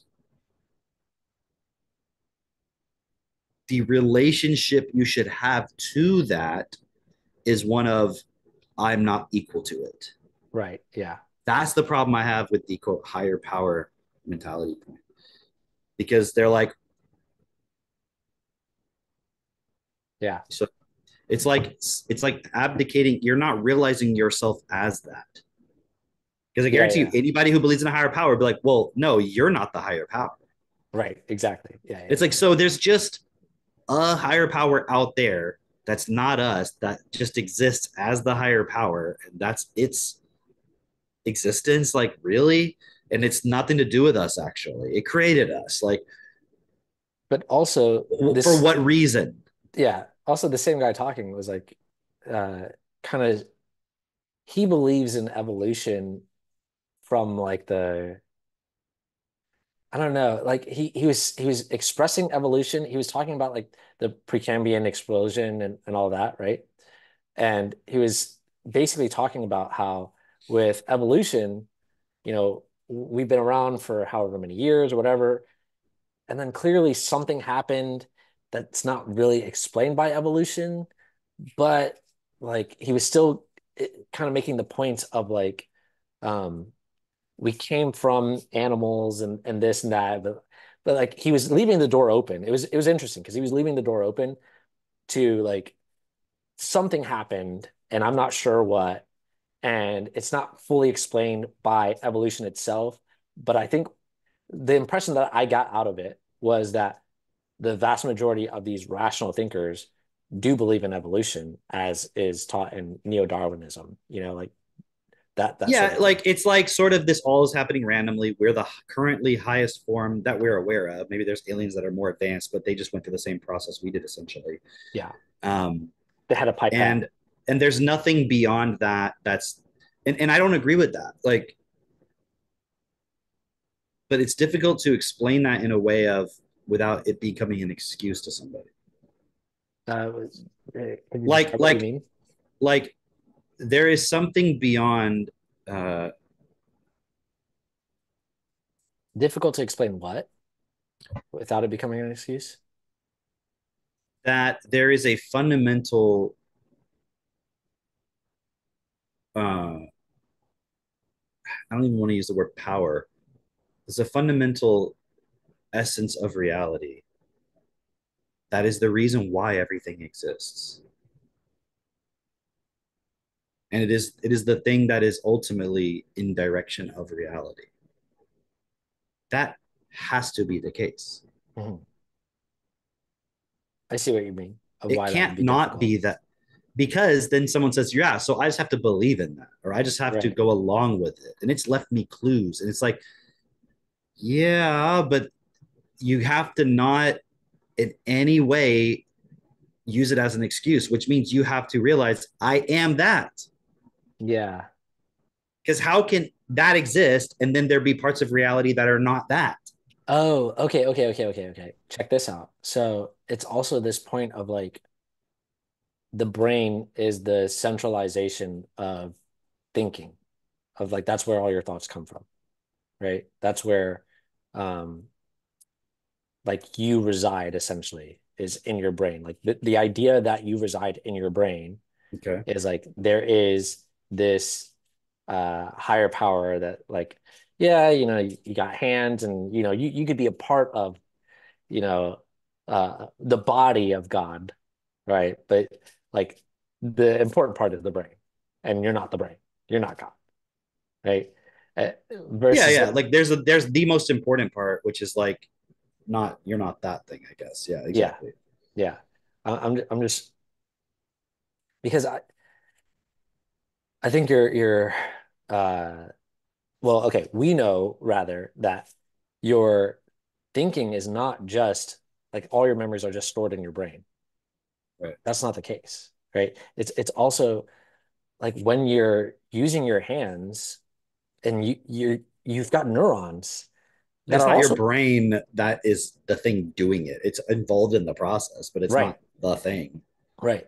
You've got neurons and okay, you could even say your neurons are like extensions of the brain stem, of like the feedback that you're getting, the feeling that you can have, like there's a communication going on here, and not any one particular part. Like, okay, if you say the brain's the most important part, okay, then have no heart, then have no asshole, then have no like, see how long you last then, right? Um, yeah, and okay, again, that just makes it so that everyone believes themselves to be this. Either they believe themselves to be this inferior thing. Actually, it's all that. It's all that. They believe themselves to be this inferior thing to God or whatever. Because even the people that state, I am God, like they're just doing that so they can feel like this grandiose or So feel they can be better than what they actually are that in exactly. They're practical just reality. they're feeling inferior but not being self-honest about it. Rather than like because if you like Bernard has this great quote, like like if you actually understood what it meant to be God, like you'd be doing it. You wouldn't have to say like, oh, I'm God, and then like nothing changes. Like the bullshit. It's obviously a lie, you know? Um, You yeah. can be God in a limited form. God being God doesn't imply you are the one. And this is the problem. It's like, well, no, it has to, because God, the definition of God is the one being that's in control of everything. And I'm like, that's not a thing. Yeah. It's not real. It's a fantasy. Yeah. I wanted to show this I wanted to show this really funny clip here. I think that was the perfect time to do it too. Let me just share it. Fucking Are you back? Okay, cool. yeah. I, Starlink. I was just taking the time to show this because it's hilarious. Excuse me, sir. Can I talk to you about the gospel of Jesus Christ? Nah, that's cool. I'm gonna talk to you about Jesus anyway. Are you a God-fearing Christian man, my brother? I get freaky with a couple religions right now. Fuck all that. Fuck all them other religions. Jesus is the only way. All of them other religions, wrong. They wrong. They wrong as fuck. If you believe in anything else but Christianity, you actually hate God and you want God to commit suicide. What? What? See, you don't understand me because you're not a Christian. See, when you're not a Christian, your life is automatically bad. Okay? When you are a Christian, life is good. Oh. Have you not seen a Tyler Perry film? No. And that's why you going to hell. But I can save your soul, nigga. You want to know how? Sure. I was going to tell you anyway. Shut the fuck up. You need to believe in God because I said so. And allow me to force religion onto you until you concede to the Christian faith. All right. And repent. Because what the Bible say? What it say? I don't know. Exactly. Go to church or you're wasting your life. And if you're wasting your life, you love the devil, you hate God. Homosexuality is wrong. I'm going to just tell you right now. I just wanted to say that because like you were sharing some of the arguments of like Islam and Christianity. I'm like, there is this It's all kind the of same. Yeah, exactly. It's like I'm just gonna listen to me and let me tell you what it is. Yeah. I thought that was funny. It's just you can't agree on Muslim and Christianity. Like those 2 points can never agree. Well, what can we agree on? And I'm really looking for what is that common ground we can't agree on? Because when I say there's no God, that's not the same as saying there's no God. It's like, because if you're like an atheist, you're saying there's no God, right? But to a Muslim, a Christian is saying there's no God.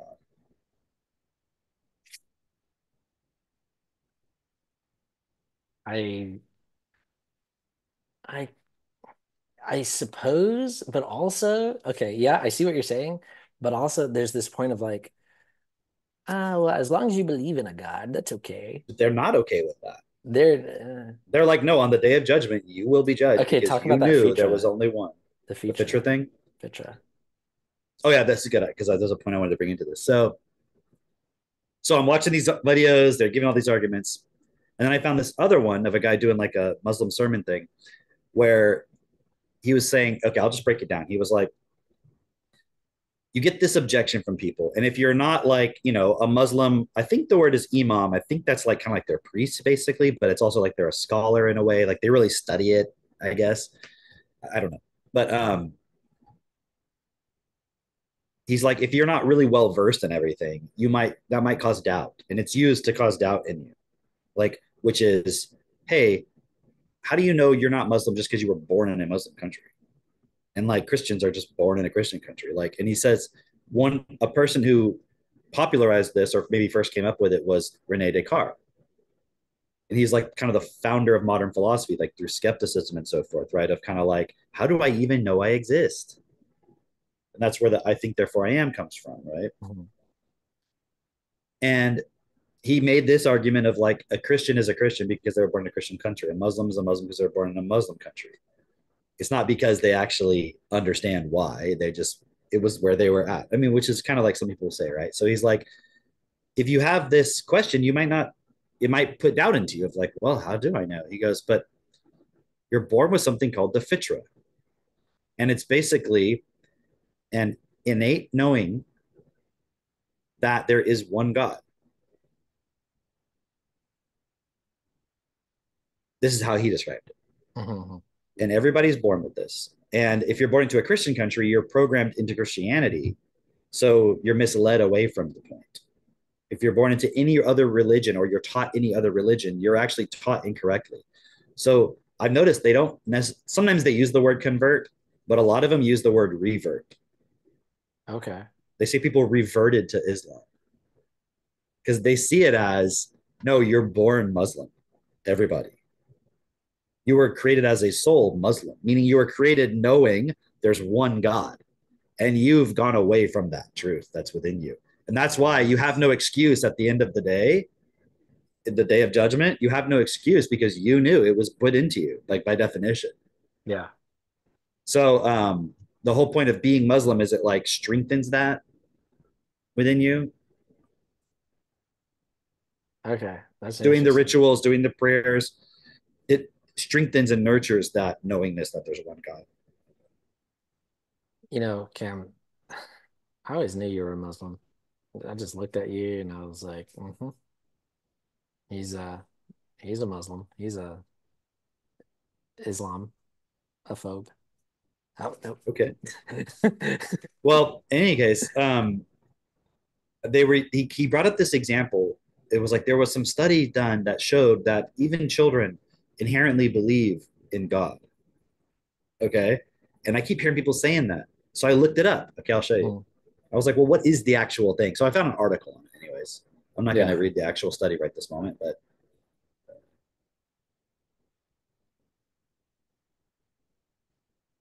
children are born believers in God and not simply acquire religious beliefs through indoctrination, according to an academic. So this is the one that's used by, that they're referring to, Justin Barrett. And people have a predisposition to believe in a supreme being because they assume that everything in the world was created with a purpose. But that's the point. You remember? Yeah. Everything was obviously created. Sure. Yeah, obviously. It's what they're based. Okay.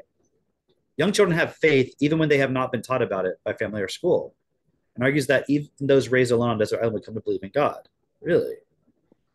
The preponderance of scientific evidence for the past 10 years or so has shown that a lot more seems to be built into the natural development of children's minds than we once thought, including a predisposition to see the natural world as designed and purposeful, and that some kind of intelligent being is behind its purpose.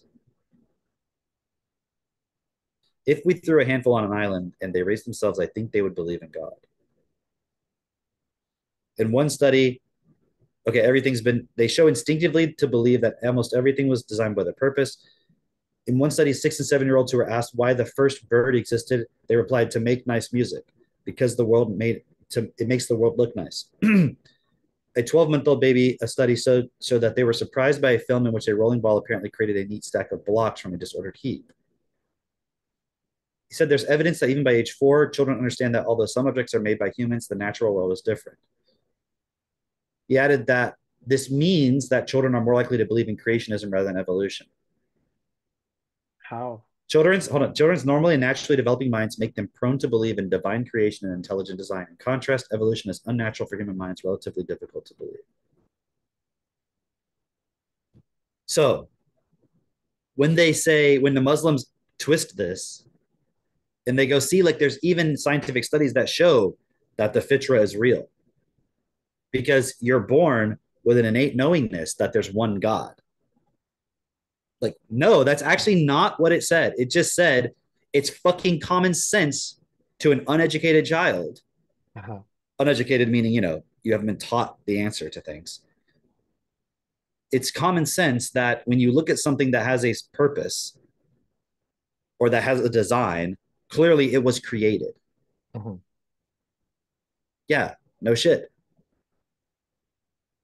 That, again, going back to what we've been saying this whole time, does that imply that there's a supreme being? Right, yeah. Okay, so I see a computer. That implies there's a supreme being, right?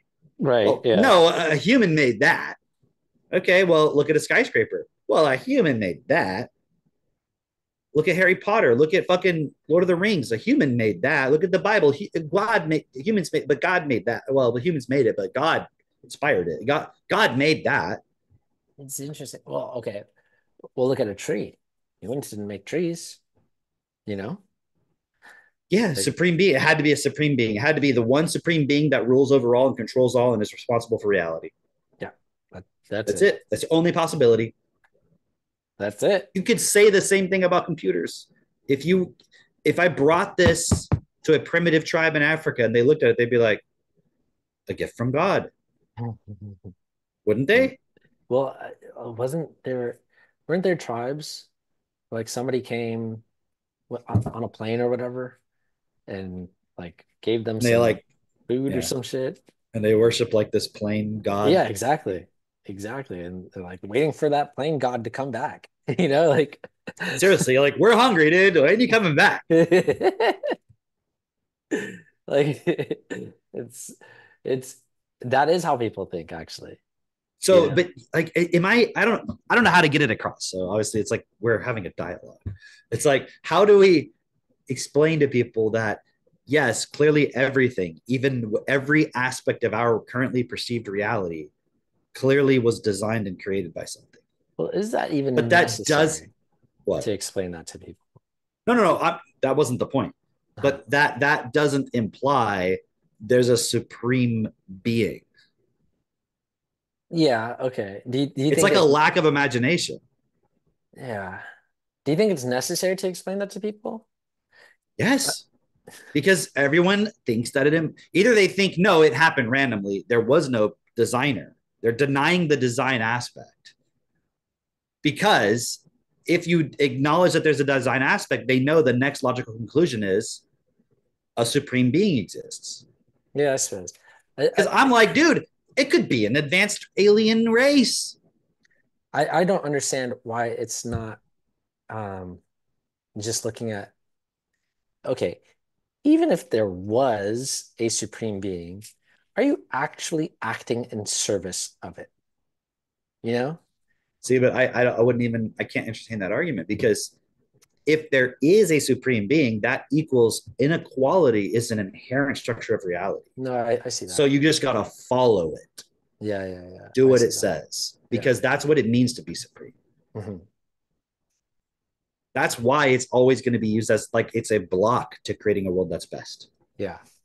Because even the Islam, if you're like, wow, but I mean, they seem sincere and they seem genuine and like, they're not trying to create wars and shit, and they're actually like good people and like blah blah blah blah. They're still not going to create a world that's best for all. Right.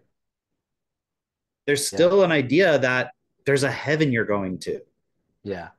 So you can't create it here. There's a day of judgment. So there's no reason to make a world that's best for all. Yeah. And there's no Because reason for you you would to be like, against it. You would yeah. be against it because you're like, no, like, okay, because they use this example. We talked about this somewhere else. Like, Yeah. why does there need to be an afterlife? They say. Because imagine the starving African child who dies when they're 12-year-old of a horrible starvation disease.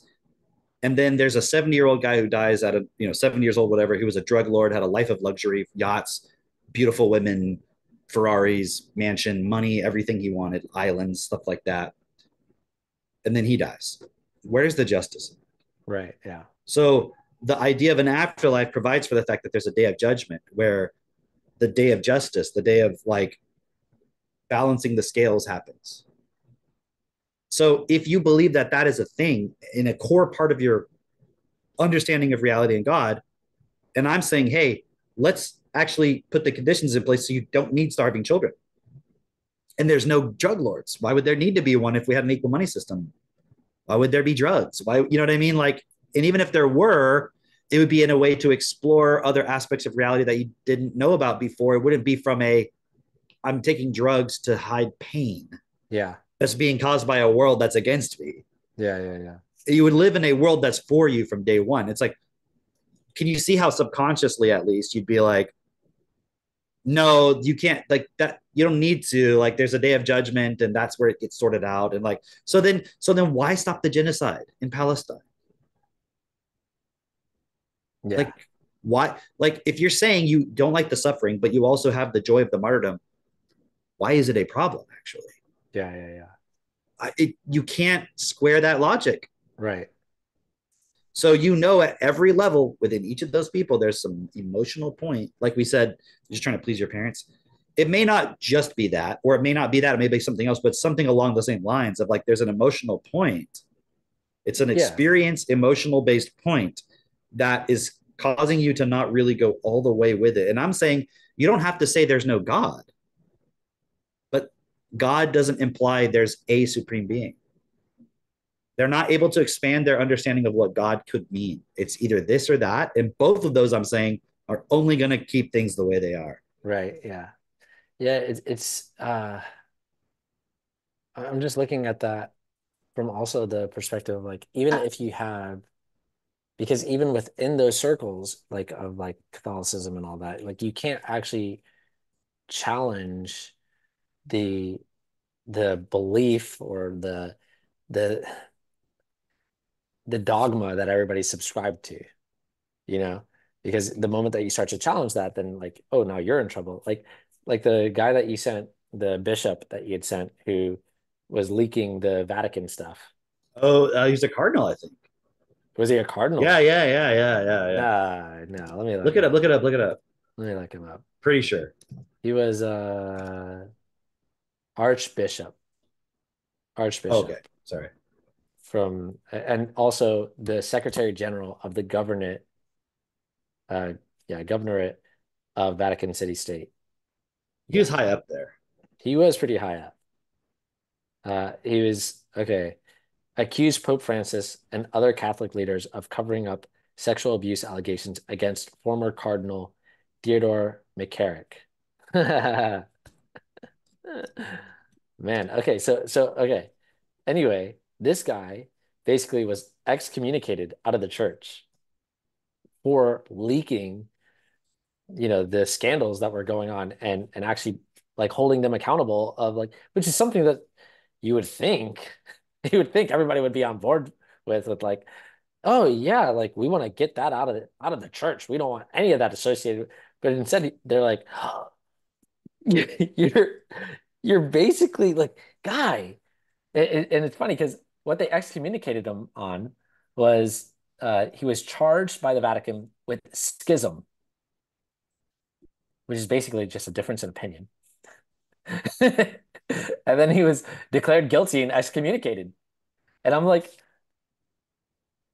okay, it's basically like the Vatican saying, "Hey, buddy, you don't get it. You don't get it as far as like the the way that the church operates is not about any of that shit that we're talking about." Like you think you're supposed to uphold some moral, idea of whatever. Like, no, no, no, no, no, no. You're out of here. Get out, right?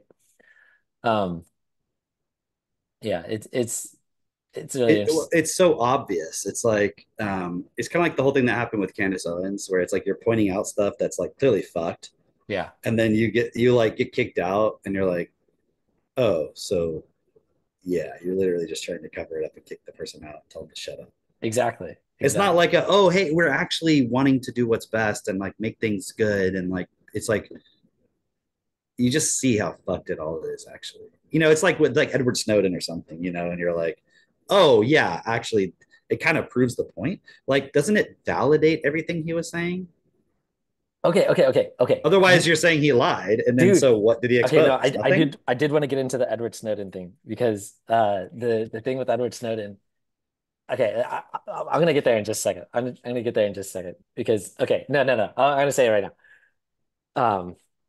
That clip that you sent this morning of Edward Snowden talking about like, yeah, they're basically like recording all your memories, right? All your memories are being recorded, and it's all your children's memories are being recorded, all of that stuff, Yeah. uh, so that it can later be used against you, later be used against the next generation, etc. It reminded me of like the Akashic Records, right? Where it's just like a recording of everything that you've ever done. When is that even really necessary? And it's also being used to say like this is who you are. You are these memories, essentially, which it has that sense of trapping you. If everything that you do is being watched, like think of the value of a surveillance state is not just, oh, I know everything about you and I can um go and stop somebody from being a criminal because we can identify the criminals right away.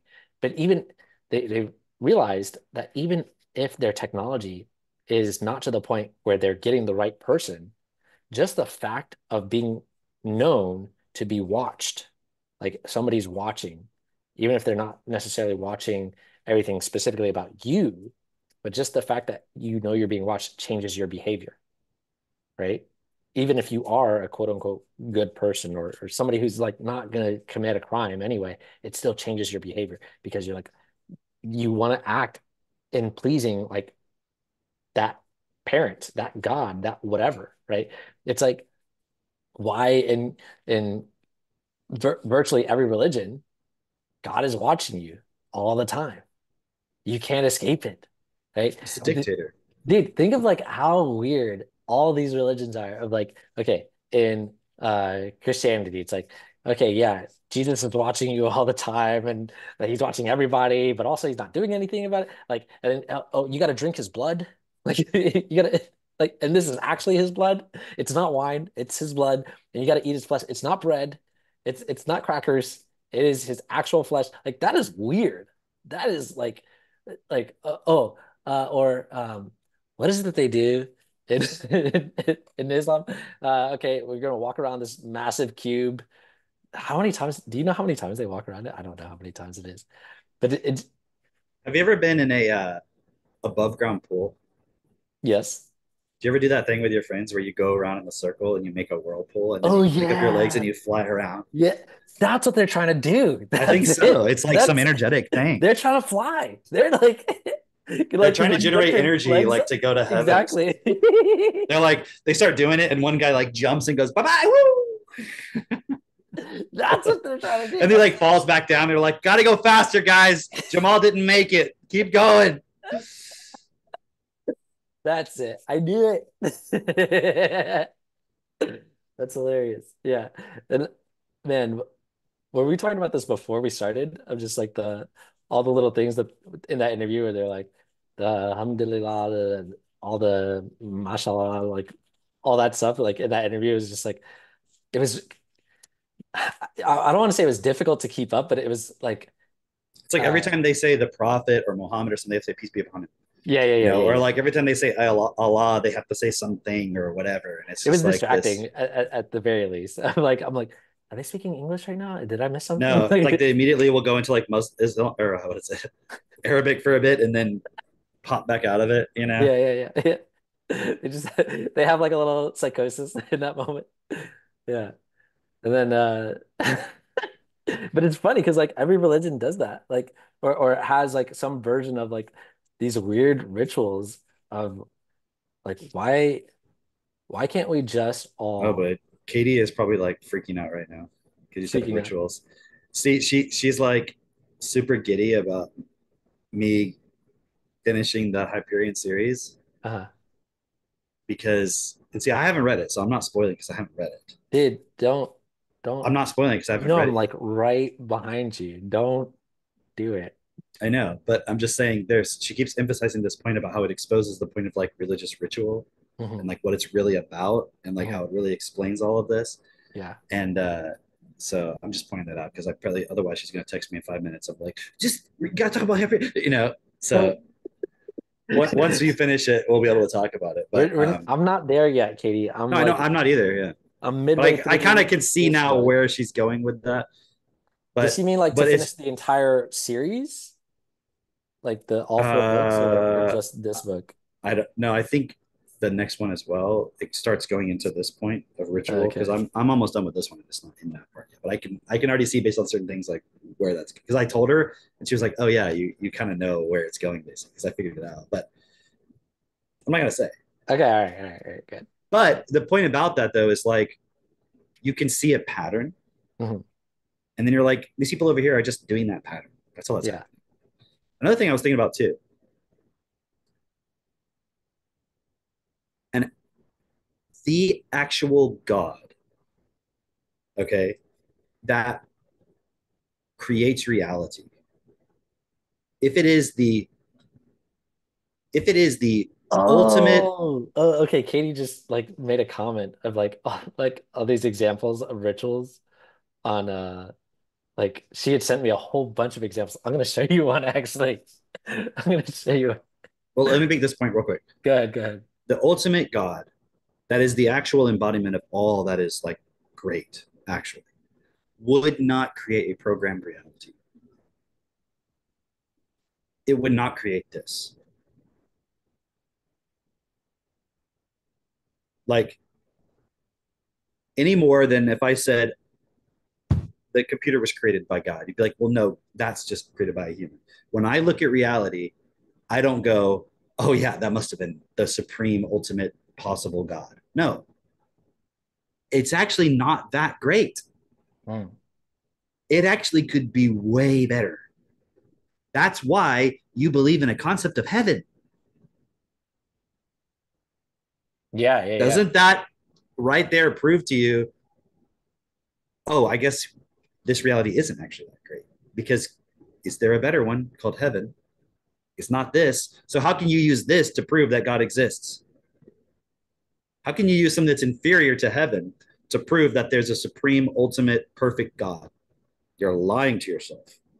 Yeah. You're not being honest about it, and you're actually preventing actual heaven from existing, because it can only exist in the context of a physical reality where it is as an expression of each of us individually and collectively considering what is best for all. Those are the necessary conditions of heaven. So your belief in God as a supreme being is interfering with that, just like your belief that there is no God and it's all random and evolution and bullshit is also interfering with it as well. It's all excuses. Yeah. All right. I made my point. Okay, cool. Peace be upon me. Dude. These are hilarious. Okay. I'm not gonna do all of them, but I'm just gonna to illustrate the point. These are pretty funny, I think. Okay. Here, I'll close this. So this is one of them.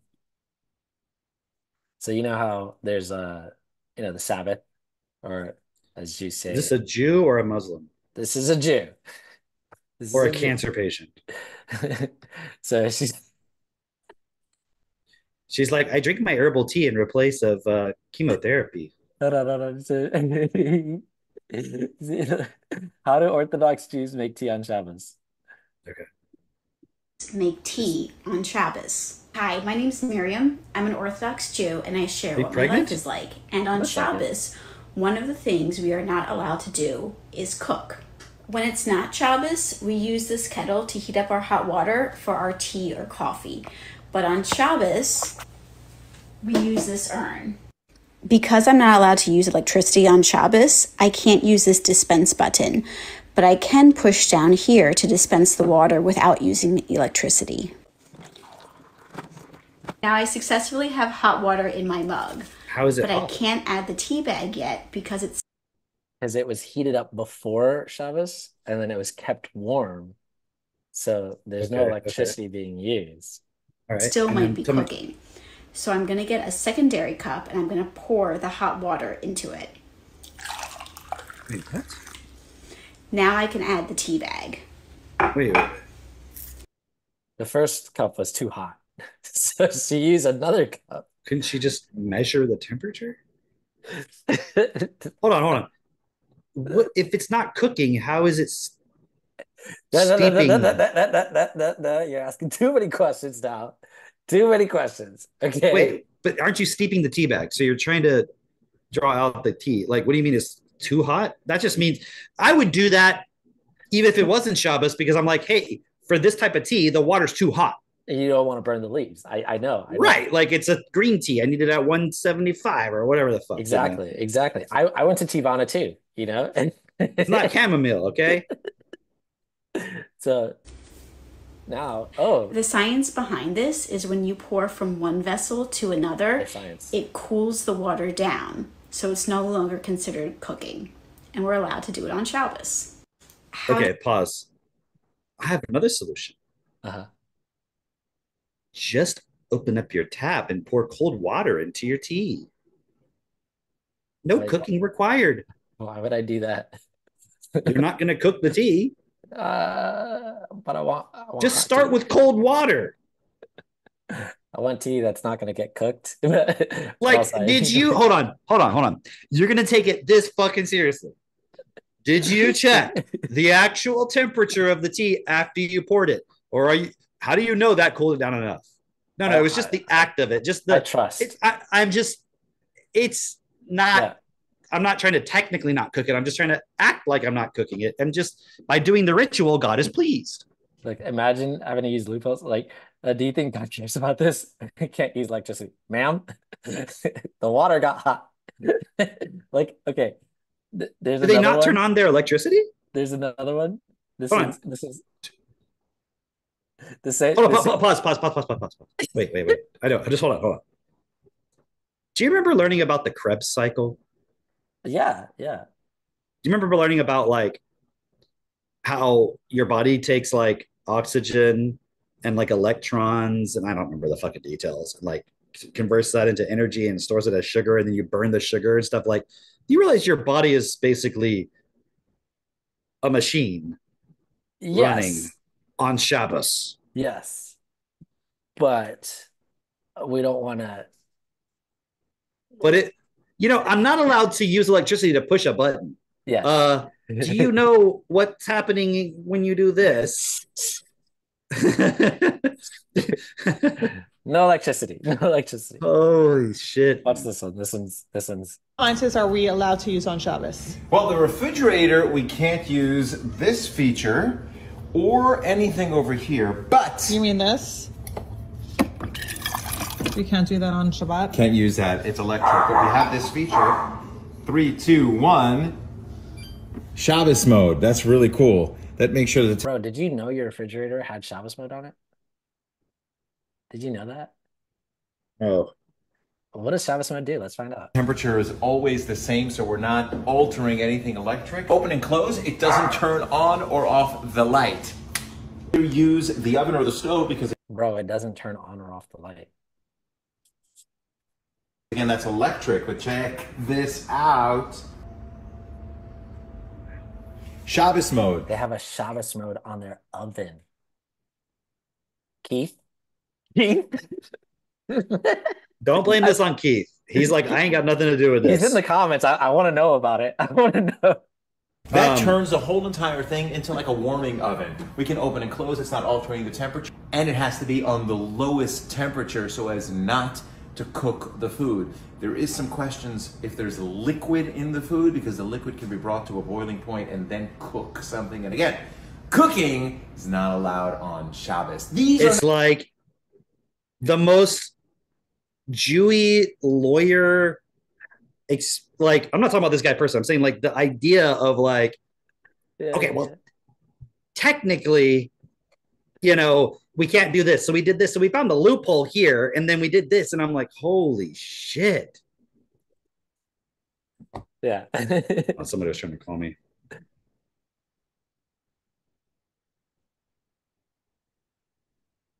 Okay, you there? Katie's in the comments. What if you forget to turn Shabbos mode until Shabbos? Can you still push the button? No, that would be using electricity, Katie. Then you're just out of an oven. Okay, I just had to. Oops, hold on. This contractor is trying to get hold of me if I don't saw him in a meeting. I had so many jokes I want to tell. One is like the Palestinians, they just like cut off their running water and electricity and everything. So they're like Shabbos every day. Second of all, on Shabbos, which I think is Saturday, right? Yeah. Technically, you can't fly an airplane to drop a bomb on a Palestinian, but what you can do is you can inflate a balloon with your mouth, and as long as there's no mechanism that detonates the bomb, as long as it's upon impact on the Palestinian home, and that causes we have a special type of bomb that doesn't explode. It just I don't know how this would work. Maybe somebody can create some ideas about this, but like there's got to be some way to like bomb Palestinians on Shabbos. I don't know. There's got to be some loophole. Like what? Okay, Palestinians. Like, well, I don't want to promote violence. I was just saying hypothetically, wouldn't Shabbos be the day to like do like a fight, because they couldn't even shoot guns back at you? Well, yeah, I'm I'm really actually curious. Like, I guess this is only for the Orthodox because the military obviously has to operate on Saturday, right? How does like Netanyahu communicate with anybody on Shabbos? Dude, okay. Does he do all Actually, this? hold on, because I remember seeing an interview that okay, when there was the what was it, like a rocket strike from Lebanon, right? Something like that. That was just Okay. recently. Oh, recently, yeah. Um, I remember seeing this. She was like a former secretary or aide to Netanyahu or something like that.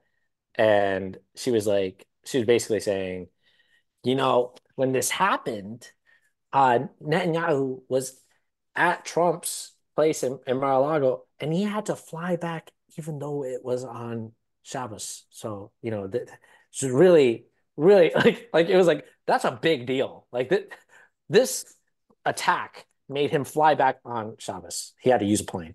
Like, Why didn't he just jump on the back of like a albatross? oh wow. Albatross, like Shabbat mode. You just like jump on the back of a bird and like fly.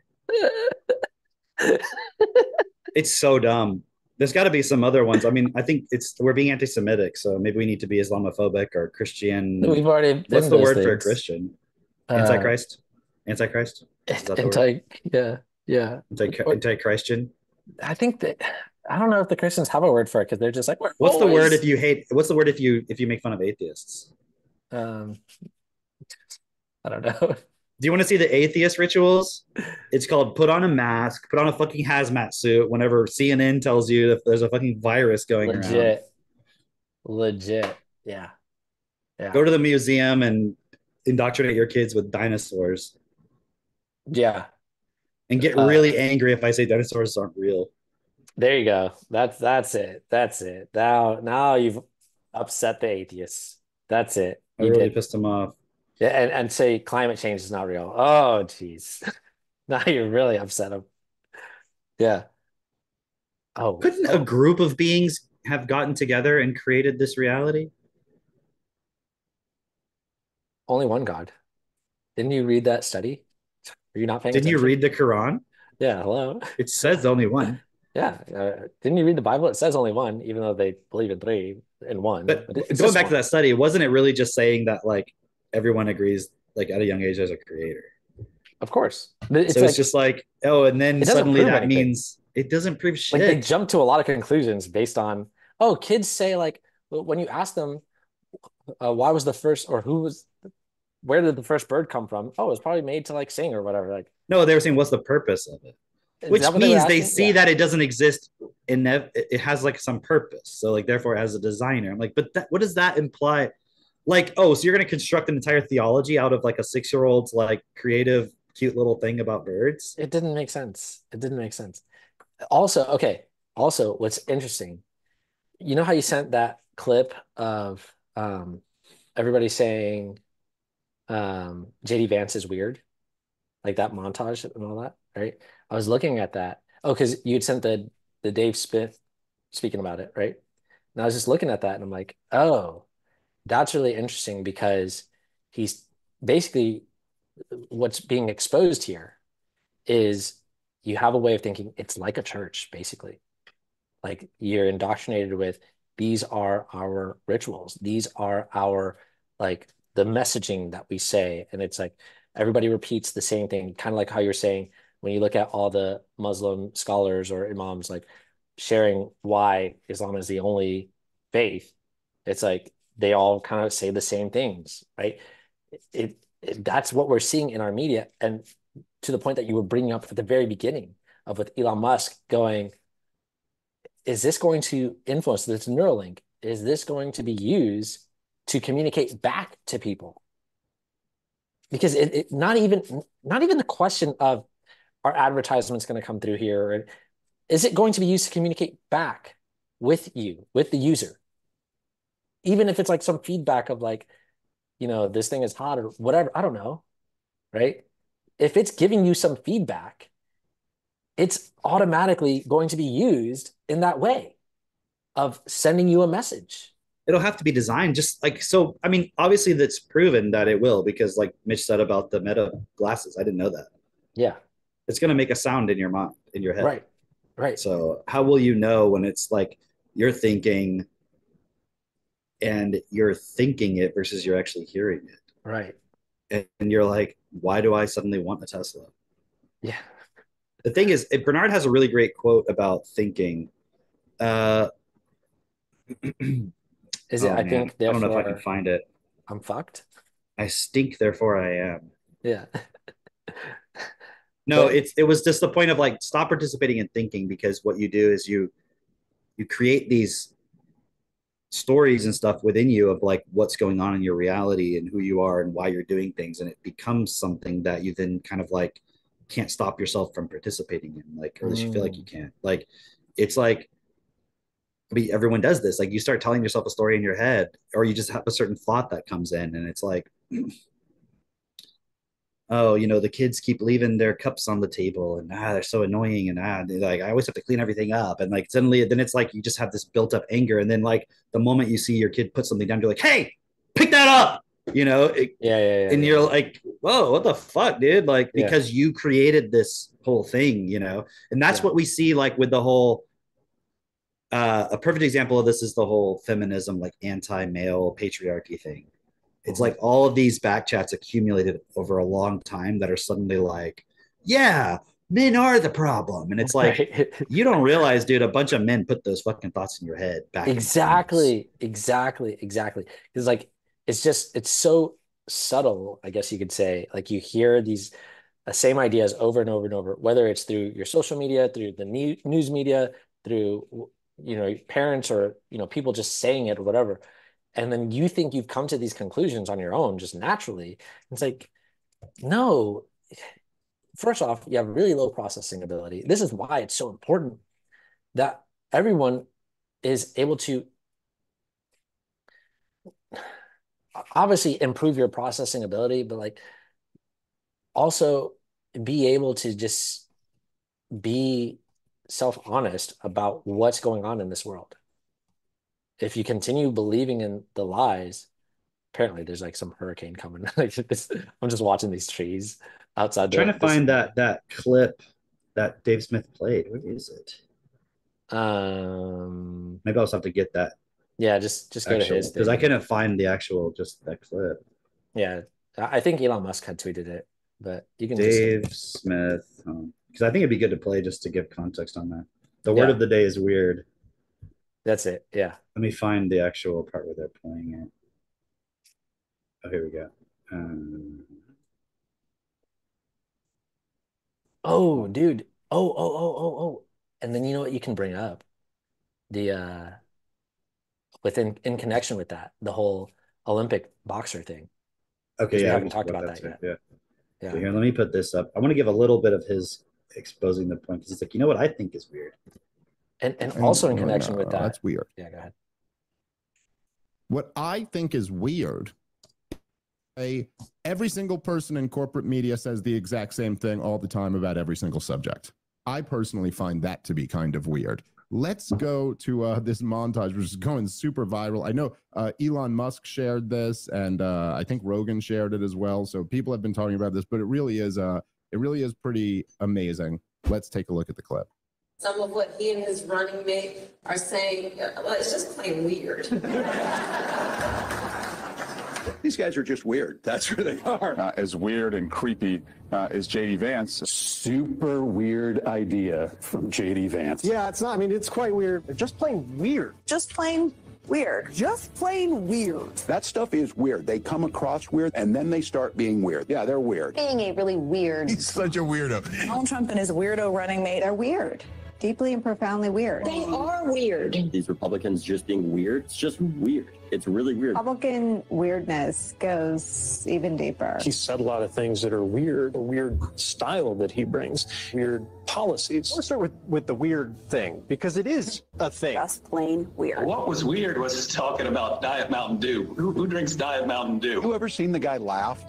That seems very weird to me that an adult can go through 6.5 years of being in the public eye. If he has laughed, it's at someone, not with someone. That is weird behavior. Weird and cultish. These are weird people on the other side. He kind of doubled down on his weird ideas. I think weird is probably generous. Simply weird. These guys are just plain weird. Vance as weird? You know, as the campaign said, weird. It really is just plain weird. JD Vance, plain weird. I mean, I don't know how else you could read it. Weird. It is kind of weird. We're not afraid of weird people. The other side, they're just weird. Why are you being so weird? Vance has done something more extreme, more weird. No matter what kind of weird stuff they keep saying. Trump and Vance are just weird, in addition to being dangerous to democracy. That's the weird part that's the most engaging. Whom he addressed as my beautiful Christians, which was super weird. Weird tech bro, JD Vance. He's a weird guy. JD Vance, uneasy and sort of weird. Frankly, for lack of a better word, that he's weird. Sarcastic remarks that aren't even funny, and he kind of shows that he can't really deliver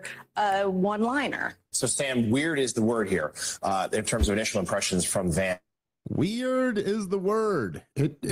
Yeah, it's like, Sam, you were supposed to say it was weird, but I'm just going to tell you weird is the word that you were supposed to say. It's like, what the fuck, dude? That's like some high level of coordinated, you know, it'd be like, oh, it's like a cult. Yeah, everything's a fucking cult. Right, yeah. That's just so stupid. Like, who cares? It's a cult. Like, yeah, okay. Show me one thing that isn't a cult. It's interesting because, like, okay, you're getting that messaging, right? Of like, it's weird. And that's just one thing that's being exposed right now. Like, hey guys, this is not, how many times have we seen this and this has been exposed? Like with the COVID, it's like, it's this, it's a this, it's a this, it's a this, it's a this. The choice, right. Horse, whatever, dewormer, horse dewormer, horse dewormer, horseman. Right. Horse, we know this happens and no one gives a fuck, actually. It's like everyone, it's like. But okay, now go to the president of Burkina Faso, or however you say that, right? And like what he was saying, basically of like how the West has this axis of evil, the way that they view the world. There's an axis of evil, and they also the see triangle.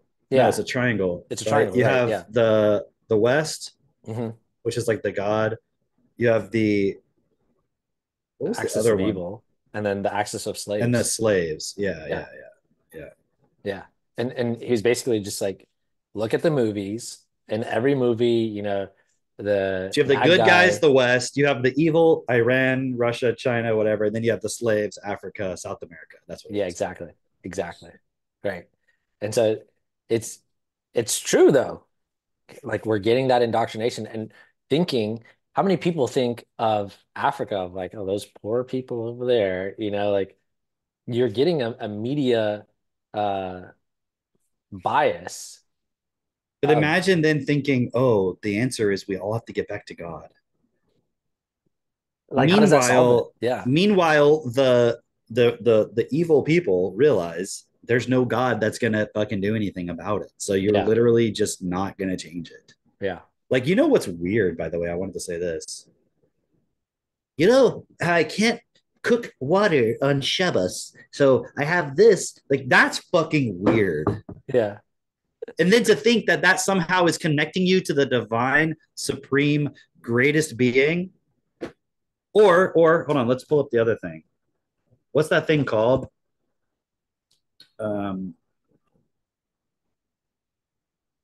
Which one? Walking in circle. Yeah. That whole thing. Dude. It's breathtaking. Thousands. I'm just looking out my window and like we went from like trees like kind of just swaying in the wind to just like straight, can't even see out the window anymore. It's all those goddamn Muslims out there running around in a circle causing a damn hurricane. Here you go. Ready? That's it. Yeah. Oh, here. Okay,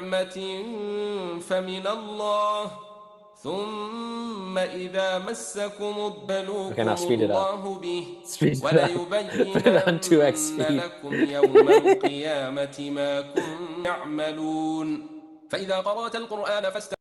ثم إذا مسكم الضر الله به وليبينن لكم يوم القيامة ما كنتم تعملون. Faster, guys. فإذا قرأت القرآن Faster. فاستعذ بالله من الشيطان على الذين آمنوا وعلى ربهم يتوكلون. Imagine if you could get it to go fast.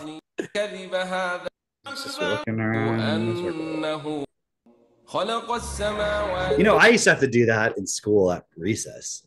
Oh yeah. Yeah, we had this like pavement. And you had to like walk this way and that way. Like whenever you basically were in trouble, you couldn't play. Yeah. You had to like walk back and forth in a circle.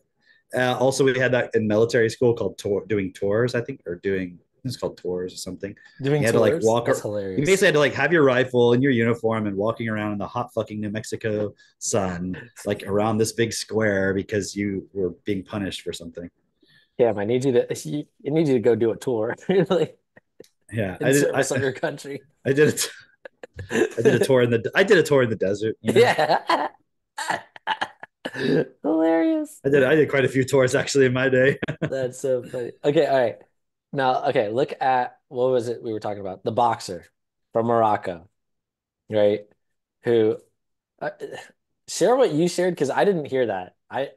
What I heard and even that picture that I had sent you was of like basically this woman was born with an XY chromosome. This is what I heard. Oh, in fact, Joe Rogan had shared this on his podcast or whatever because he was reading as it was like on whatever platform that she was born with an XY chromosome. And so he's like, that's a man. That's a man. And then she's like, who said that? Joe Rogan. On Joe Rogan's podcast, that's what he was saying. Where he was like, that's a man. She was born with an XY chromosome. What the hell? Like, automatically DQ'd. And then what I was seeing circulating on Facebook was like, oh, that she's a woman, but she was born with an XY chromosome. How sad. And she's never taken testosterone and all this stuff. And so, like, apparently there are women who have vaginas and wombs and uteruses that have XY chromosomes and like give birth to children. So I was talking with Kate about this. I'm like, interesting. Is it your XY that makes you male or female? Is like, what if that was just maybe there's some reality to that, but what if that in itself is actually a myth that we all believe? You know what I mean? Kind of like, I'm trying to think of an example of this. Like, what if that's a really simplified version of what's actually going on DNA wise and so forth as to what makes you male or female, and it's not per se only as simple as just you have XX or you have XY. Like how many children are tested XX that are female? Like, I mean, for all I know, my daughter could have XY chromosome. How would I know? Like, unless you get I could have XX for. I mean, maybe it's not possible. That's it's like, well, didn't you study science in high school? Like, yeah, I know all that shit better than you do. I can fucking repeat it. So I'm not retarded, but I'm questioning, is it valid? Like, is there more to the story? Like, I mean, even when I used to tutor, there would be stuff that I would have to tutor the students on where I'm like, dude, I didn't learn this in high school. Like, I can't think of an example. It was like, I remember studying genetics and it was like these experiments that were done. I was like, dude, I was never taught any of this because it just happened in like 2014 or something. Or, it was like something that was just, we didn't know about back then. I'm like, so you're constantly learning new shit. So I'm just wondering, like, maybe there's more to the story than it's just about XX makes you female, XY makes you male. Maybe there's other aspects too. Yeah. And so even that, it's like, well, what's a woman? XX, duh. It's like, is that necessarily true? Yeah. Is that what makes you, like, if you saw a woman, she came out of the womb, it's a girl, whatever, vagina, she grows breasts in puberty, has a uterus, has a period, and then has XY chromosomes. What do you call that? Like, well, that's it.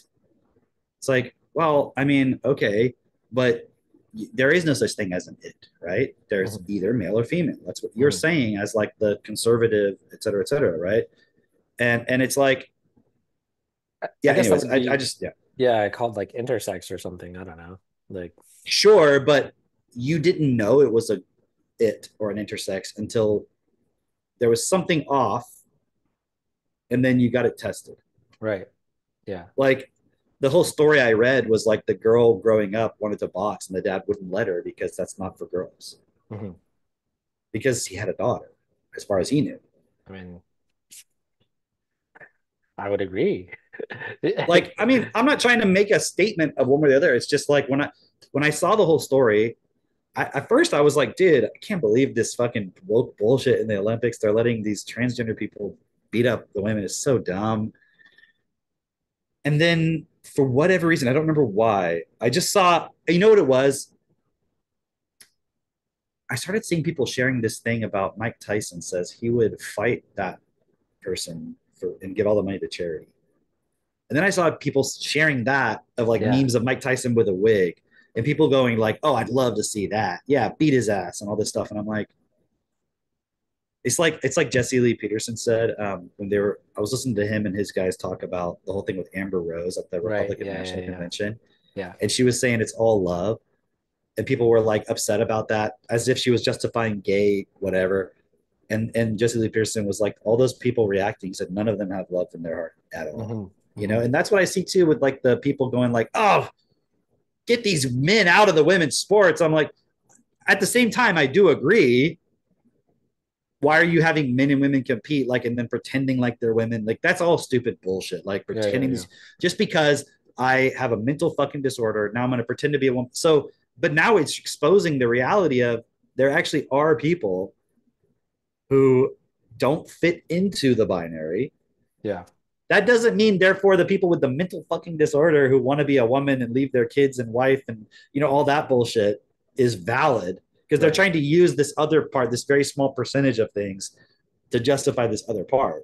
Yeah. So that's stupid, but it does expose the emotional aspect of the people who are against the transgender stuff because they immediately were like, yeah, finally one of them beat a woman in the face and I'm like, I'm looking at it and I was like, man, something's up with this. So I looked into it and every article I could see was like, it would give the whole story about her being a girl and all this stuff. And then like saying how some women can also be born with XY chromosomes.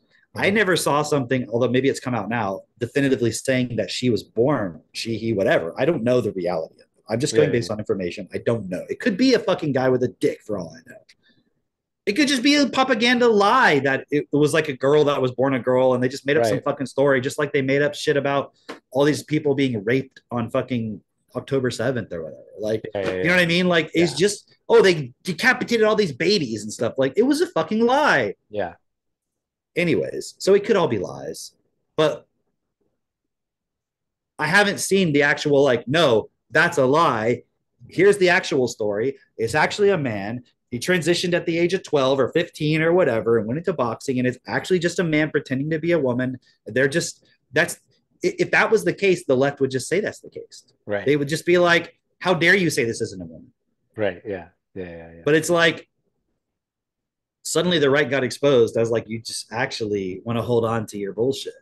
Because it was so easy to be like, oh, see this man. And it's like, well, let me ask you a question. If a person is born with a vagina, a uterus, all that stuff, breasts or whatever, but also some weird genetic anomaly, they have XY chromosomes, they've got more testosterone, should they not be allowed to fight women?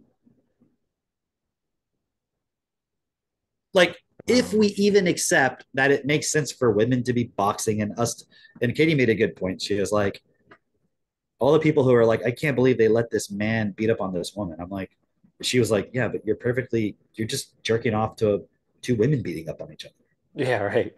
Like, that's like the whole thing about MMA with women. I'm like, why are these women doing MMA? Like, why? Right. Yeah. Well, they got to be the perfect specimen and this and that. I don't know. Like, what is the argument? Why are they like, should we have a word where you ban them from doing it? I'm not saying that. It's just, why is it occurring? Why do girls feel like they need to grow up and prove how fucking tough and how they can fight each other? Yeah. Why do they need to do that? Got some knocking going on over there. Yeah, it's probably Max or something. Yeah, no, I agree though. I agree. Like, okay. I'll go check it out. I'll go investigate. Gareth Keenan, investigate. But yeah, why is the case that we are okay with women beating up on each other for sport, you know, or women going to war. Like we have a whole thing where like women are allowed in our military and they're allowed to like go fight and shoot and kill people. And I'm not saying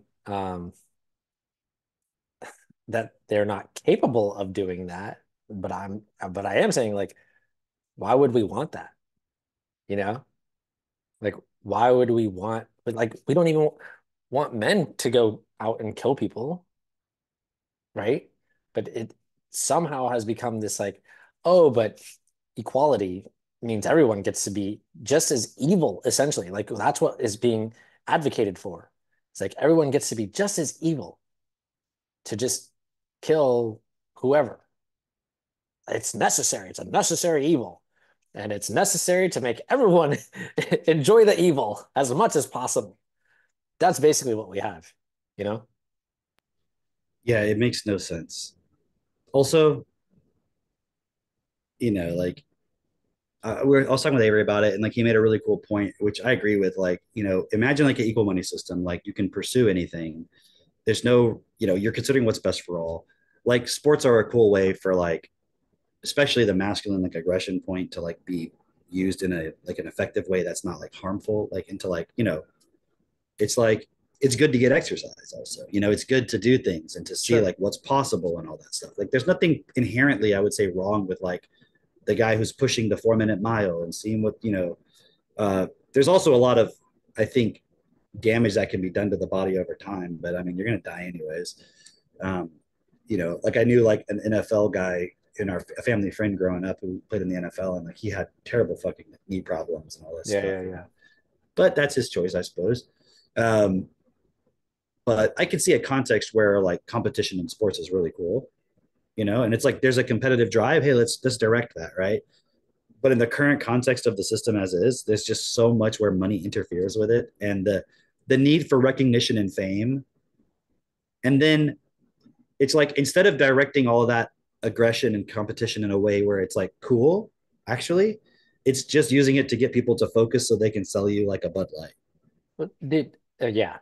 Or a Black Lives Matter or a whatever, Yeah. Imagine if like everybody was competing.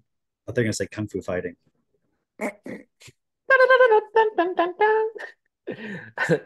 But if everyone was competing to create a world that was best for all.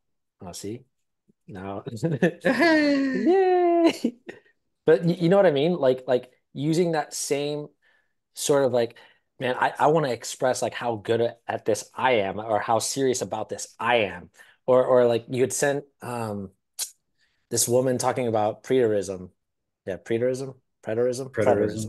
Yeah. Which And is it's basically the idea that the miracles or all the things that are prophesied in the Bible already happened, essentially. So there's okay. I heard her use the term, and I was out working in the garden, so I didn't stop to look up what that was because I'd heard it. But yeah, okay, because I've heard it. Okay, like the thing's already happened. The temple's already been destroyed and rebuilt, and all this shit. Like it's already.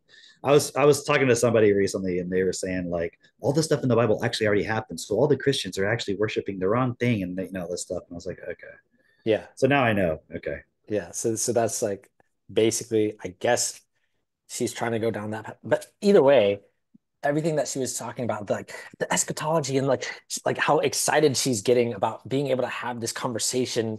It's like, okay, but all that effort is essentially like so nothing. Much It would be like, like we're and even if you're like, no, it's all true, it's really real. I'm like, but then people are wasting all of that over here on the Quran. Yeah. And the Muslims, they're doing that. It's like, so exactly. It's like, even if I want to entertain the idea that you have the right religion, I'm like, what about the others? Right. It makes no sense. All that effort and focus could be going into like how to actually create a world that's best. Instead, it's like, how many imams are doing all that, or pastors or whatever, spending so much effort and time and talking to people and teaching them and everything, that's going to have zero effect in reality to making sure people will have what they need. Right. And how much better would reality? Oh, I was going to tell you about this. So I have these. Let me see if I sent the video to myself. I'll just send it to myself real quick. I send the video to myself. I sent a package to myself the other day. It hasn't come in yet. 1 second. Waiting, sending. Isn't it interesting when you're watching like Candace Owens or somebody like doing the YouTube and they're like talking to their producer, like, I'm going to send you right now. I'm going to text you. They can literally like think about something and text them. It's so interesting to me. Yeah. Now I don't know how they do that because I have trouble just pulling up the videos that you've already sent me and talking. And I'm like, hang on, I gotta look for that. And it must be tough being a Jewish podcaster on Shabbat.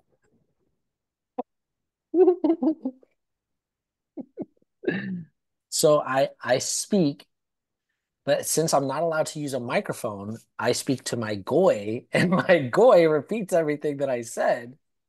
Can they use bone conductive headphones? What is a goy? Yeah, like a let's look it up. Let's look it up. Like a non-Jewish slave or something? Yeah, it's non-Jewish. It sounds like it sounds like Gollum, like a goy. It sounds like a bad thing. Sometimes derogatory, a term used by Jewish people for a non-Jewish person. A goy? Yeah, goy. It's like a boy, but it's a goy. A goy. Okay, here we go. I wasn't sure if it was a boy or a goy. So I don't need the sound. That's Basil. Yeah, not Hazel. No, not my daughter. That's like my daughter, but what's that one? Basil. That's also Basil? Oh, that must be Also Thai basil. Basil. Do you have both Thai basil and Italian basil? Yeah, and see these two, I'm not really certain. Like the difference, they smell the same. This one that in one's the beginning Italian basil. and this one at the end. Mm-hmm. And I think Katie said it's just another type of Italian basil. Like this is the Genovese or whatever. But you see how it's like the leaves are kind of curled, like your normal. And then that's African. Oh, that's African. Yeah. And there's this one. Interesting. Anyways, these plants were in the front garden. Mm-hmm. And they were kind of like, because we didn't really keep up with all the weeds and stuff. So they were kind of getting smothered and just not getting, I don't know, maybe too much sun, not enough water, whatever. Like they were fucking dying. Like they looked pathetic. They had barely any leaves on them. It was all, and I was just like, and then I learned about, we talked about this before of like the whole point of like canning stuff. It's because like you have all this extra and it's just going to go bad. And maybe you grew it on purpose because you're going to do this. But now I'm realizing like, because we had so many tomato plants, like it was just crazy. We did way more than we needed. And then it's like, what do you do with all this extra? And then you're like, you can it, you preserve it, you do this. Okay. You make fermented hot sauces with all the peppers, all this stuff. That's why right? Because you can't use it right now, like in a pot of chili. Mm-hmm. So anyways, you can, because eventually like the basil plant is going to die or it's going to flower and then it's not going to be any good or whatever, right? So you could just take all the leaves off and dehydrate them and crush them up and make, the shit you buy in the store. Which I know some people are like, yeah, duh. But again, it's just like, we have this mentality where it's like, no, that's a thing that's in a store. Right. It's like, it's just there. It's almost like with the God points, like it's just there. And it's like, no, you can actually just make that yourself. Like I can make mayonnaise in like a minute. That's better than the store bought. Yeah. It's really not hard to do. Yeah. And that's better. It's like actually better ingredients, actually. It's like an egg from our chicken. Yeah. I use avocado oil, so it's not like seed oil. Mm-hmm. And then I use, what else do you put in it? A little bit of sugar and some pepper. Okay. Put that in a jar. Yeah, just a little bit of black pepper. Oh, black pepper. Okay. Yeah, I just started doing that recently, and I think it makes it a little bit better than when we weren't doing it. Yeah, okay. And then you just put that in an immersion blender, a certain amount of the oil and everything, and you just and salt, a little bit of salt. Okay, yeah. And then Maya gave us the idea of like using an immersion blender because we were doing this drip thing in a food processor, and it takes forever. I never wanted to do it. Yeah. And then she's like, you should just use an immersion blender because I thought the idea was if you don't drip it, like it will eventually separate, but it doesn't. Right. Yeah. Okay. As long as you don't leave it out. Because you're trying to just immersion. Yeah, you just immersion blend it, like bring it down up, and I just had to do a little bit extra. And it makes it real thick and creamy, and it's perfect. Do you use like lemon or any sort of acid at all? I assume you could, but I don't. Oh, Yeah. Normally, I think they would call for that, but I haven't. yeah. I thought like you're supposed to use like some sort of lemon or maybe even like For vinegar or what? something like that For to what? emulsify it. Like I thought that was part of the process of emulsifying. Oh, maybe Katie probably correct. Maybe there's vinegar involved. Okay. I feel like there might be some white vinegar involved. That's possible. Okay. I just don't remember because I'm going off of memory. And every time I make it, I'm like, Katie, how do you make it again? I just need to write it down in the recipe book or put. I have on my phone on my notes. I now have a new folder called recipes that I stick stuff in that I want to make. Right? Really? We have Yeah. on our It's all a fridge, bunch of hot sauces. we have like three by no, they're like 4x6 cards. They're massive, you know, and they've got all our favorite recipes on there. Katie And has a little moleskin book on the she's got a shelf little that she puts mole. in. Mole, yeah, a little moleskin that we tanned and we killed a mole and we just put it in the kitchen randomly. Anyways, Okay. has nothing to do with what I was talking about. But Yeah. you know those moleskin journals, Yeah, right? yeah, So it's yeah. got all the recipes in it. Anyway, so about those basil plants. So when I realized that, I was like, why not save these plants? Because they're just not in a good spot. So I dug them up. I brought them over into the back, into those raised beds that I had built, got some compost with it. I just free balled it. Like I didn't really know what I was doing, right? Yeah, that was my word for it. I was winging it. I improvised. I Yeah. wasn't like, look up, how do I actually do this? So I just dug a hole, mixed some of the soil with some of the compost, put it in there, patted it in, watered it, and then I haven't really had to water it much because it's rained, recently, and that's it. And then like they fucking came back to life. Mm. And then I went and harvested a bunch of the Italian basil, and I dehydrated it. I just finished dehydrating the other day, and then I went back out there today to look at it, and it's like more leaves. Like I mean, I didn't strip it bare, but it was like all the big leaves were gone. Now it's like it came back like times 3. Wow. Yeah. So I'm saying that because all I did was just take it from the place it wasn't supposed to be in, put it in a better environment, kind of take care of it a little bit. I didn't really do much, but suddenly this thing is like come back to life. And it really made me look at the point of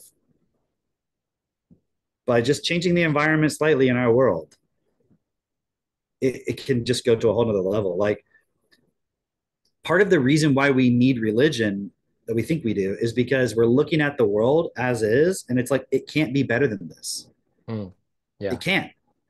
So we've got to put our faith in God. We've got to go to heaven and all this stuff. And I'm like, no, guys, like it's our faith in God and our faith in not God, if that makes sense, right? Like it's really just the same thing. It's two sides of the same coin. Yeah. It's an excuse. There are two things that are preventing us from seeing that. It's like imagine if I was just like, well, I need to pray and hope that God will take care of that plant. Instead of I just took the responsibility to move it into a better environment, think a little bit about what needs to happen, and then suddenly, like things can also magically change in this world if we have an equal money system and we have equal education. Like magic will happen. It will seem like magic. It'll be.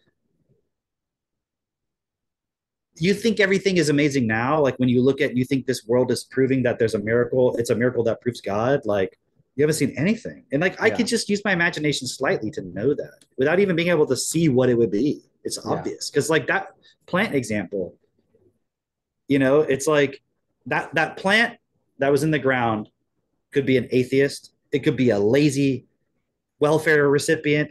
It could be a rapist, a murderer. You know what I mean? It could be all these negative things that it's like, if you just slightly change this, like. Yeah, I mean, it's obvious. And at the same time, it's like, what else is obvious is that people I mean, they don't understand why they're here, like what their purpose is of being here on this planet. And they've accepted all of the conditioning of like, you're just here to enjoy life or whatever. And also the conditioning of like, not just that you're limited, because there's something about religion that it's not just that you're limited, it's that you're flawed. Like you're always going to fuck it up. Like that's a problem with religion, like regardless of whatever religion, because they don't see that we can actually have a world that's best. Clearly they don't.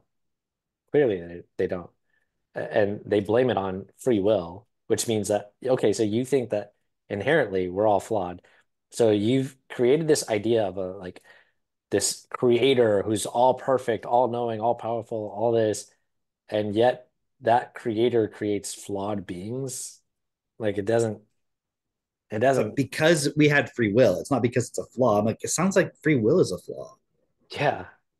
But he Yeah. wanted us to choose.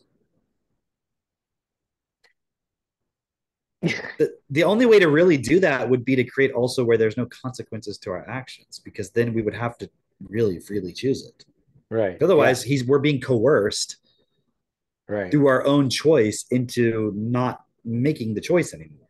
So Yeah. just like this whole fucked up idea of free choice, and also like the idea that you can create something with free choice.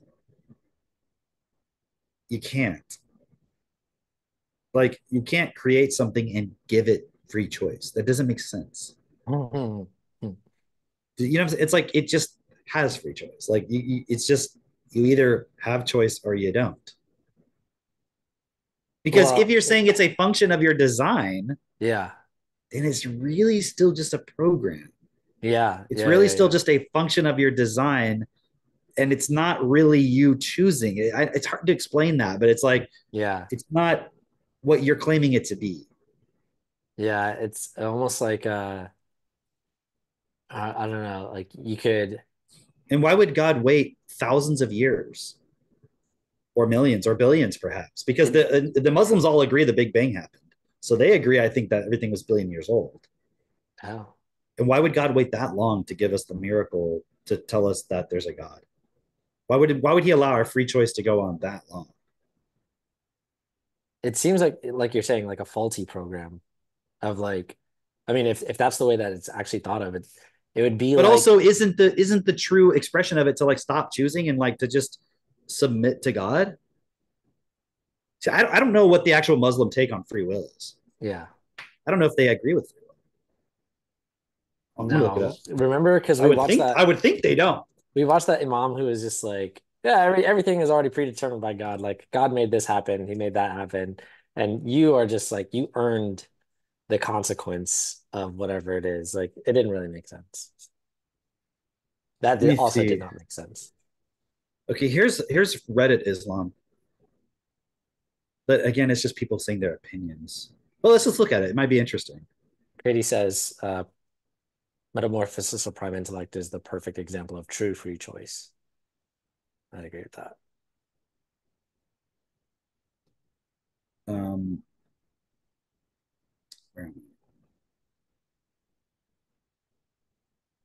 And then Katie's also bringing up like the study, the UBI study that they did in the US. Like Sam Altman started it before, like it was like just before COVID. Do you remember that? Or did I you see heard about that? it, but I don't know the details of it actually. Basically, they're saying that that study showed that UBI failed because these people didn't go.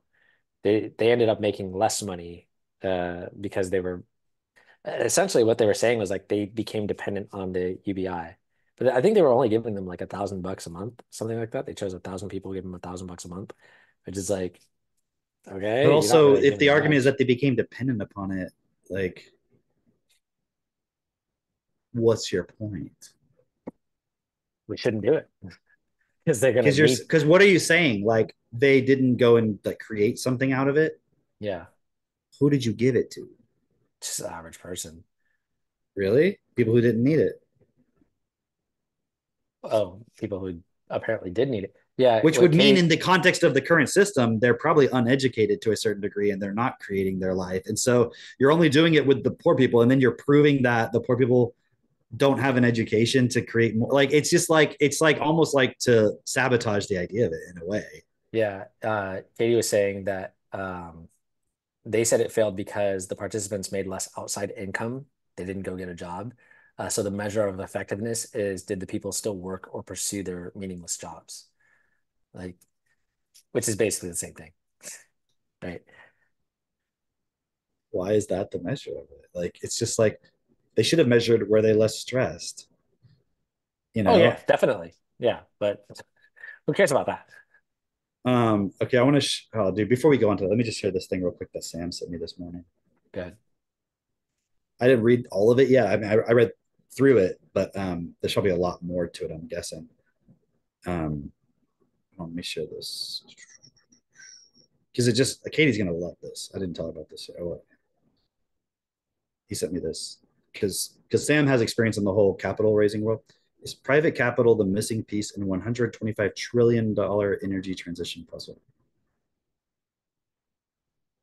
As the need to decarbonize clashes with soaring energy demands, the world faces an unprecedented energy challenge requiring a vast amount of capital.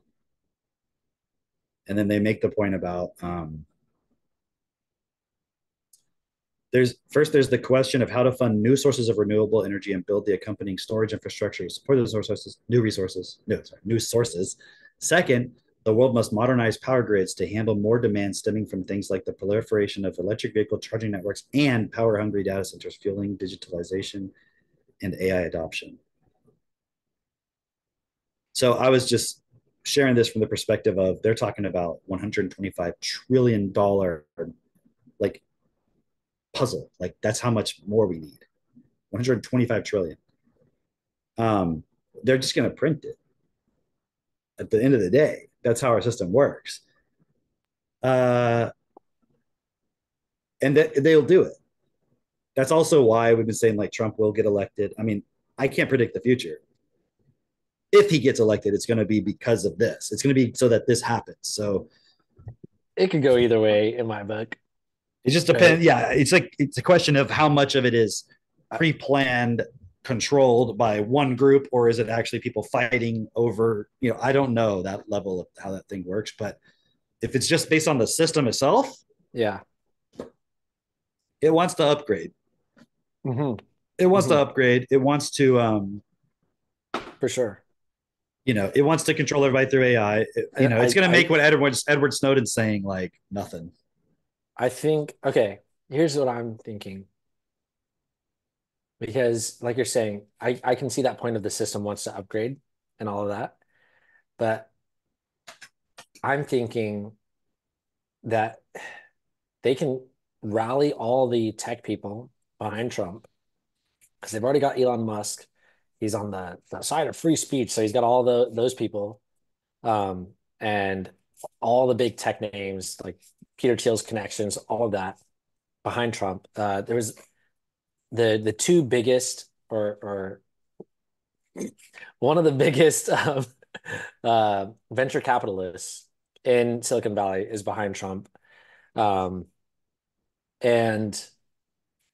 there's a whole bunch of really big names that are now backing Trump, specifically having to do with AI and technology.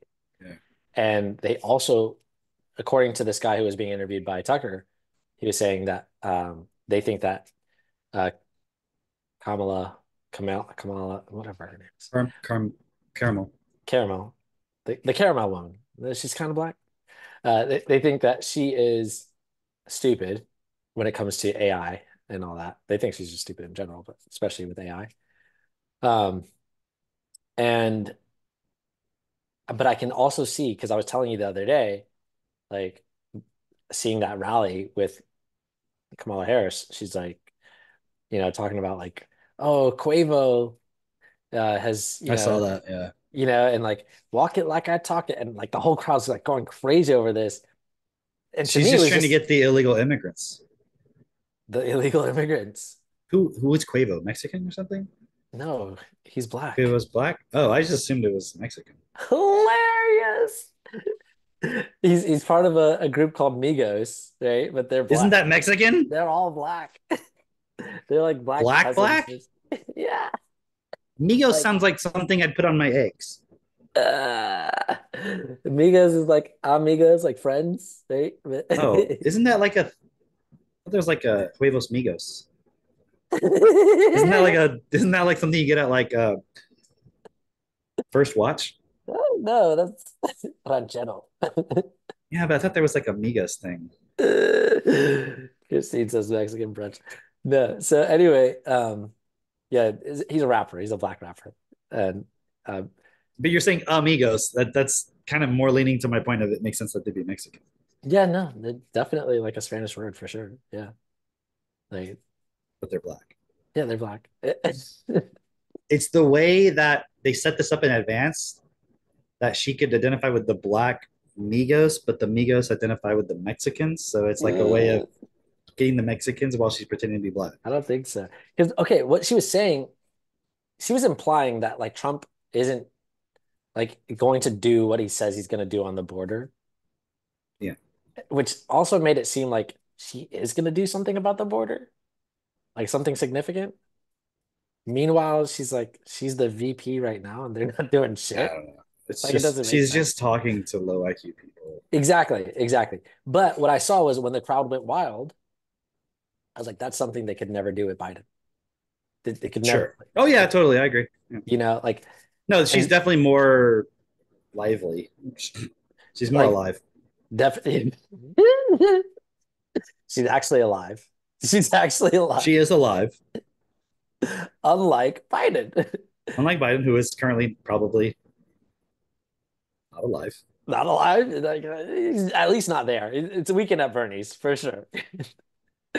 But yeah, no, I was noticing like it had that electric feeling of like when you go to a concert and everybody in the crowd is like, yeah. But it was literally a concert. Exactly. Because like didn't like immediately after that, like or right before that, what's her face was singing. Yeah, Megan Thee Stallion. Yeah. Exactly. It's like, yeah, but you saw the same shit for Hillary Clinton, Jay-Z, and Beyonce came out with her and all that stuff. So I see your point. I do get your point about the energy you saw there, which probably wasn't even there with Hillary Clinton. Yeah. But I don't know. Maybe that's just part of the show from the system's perspective. I don't think that's what I was going to say is like, I think it's like to get people more invested into Trump even.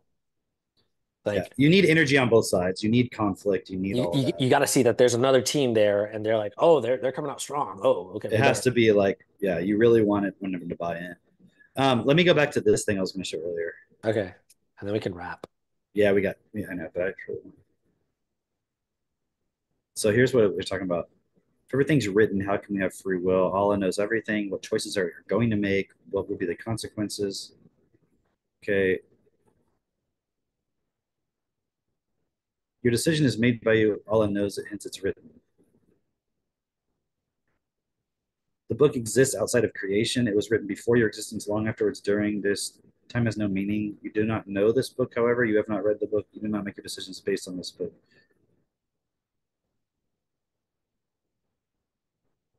But if nothing happens until Allah wills it, how are we making the decision when Allah has willed it for it to happen? Allah wills it. He leaves it up to you, free mode. Allah wills it. He interferes. These are different versions of willingness. What? Good answer. Allah has a certain plan for mankind, and it'll be accomplished no matter what if we choose to do good or bad. Allah can even produce good out of bad things. So what's going to happen is going to happen if it's Allah's plan. So we must only take care of our amal. That's not true. Everything has already been predetermined before you were even born, including your fate. So what's the purpose? What's the point?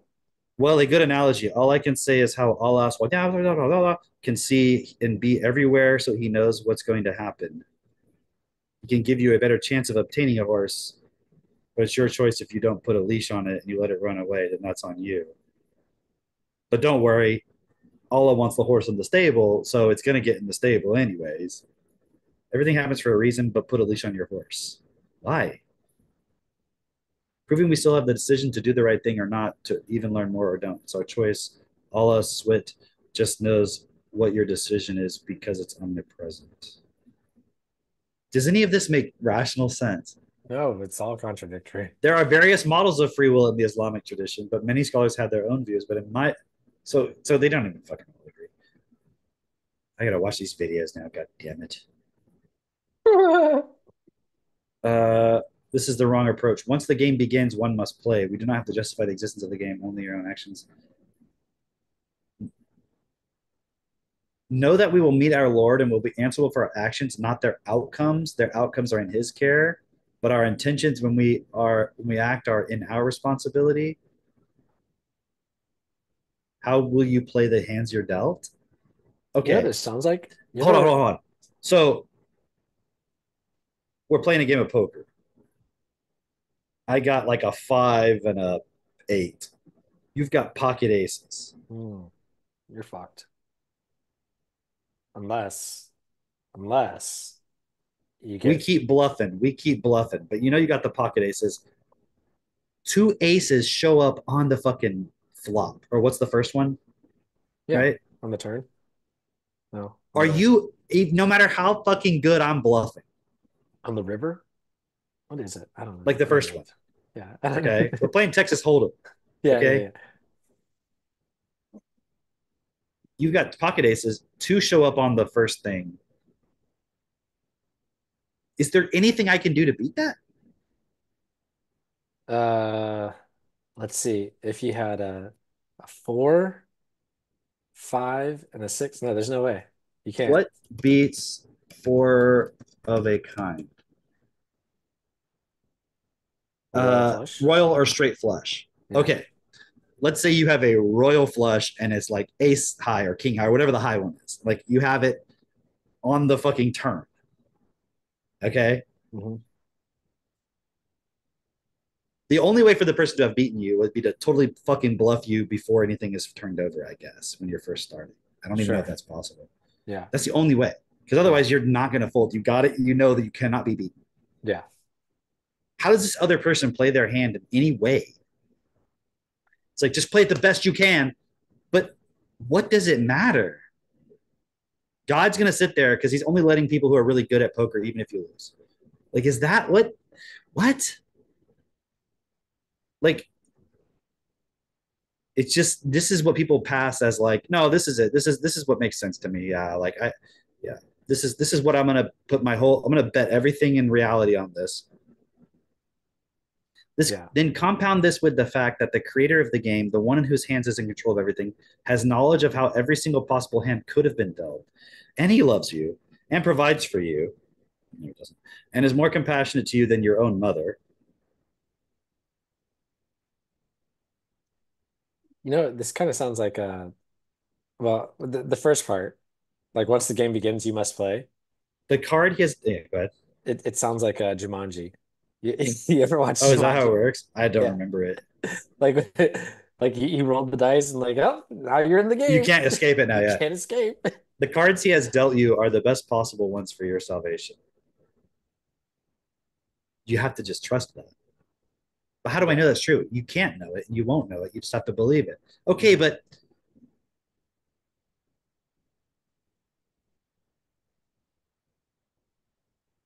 oh, did I lose you?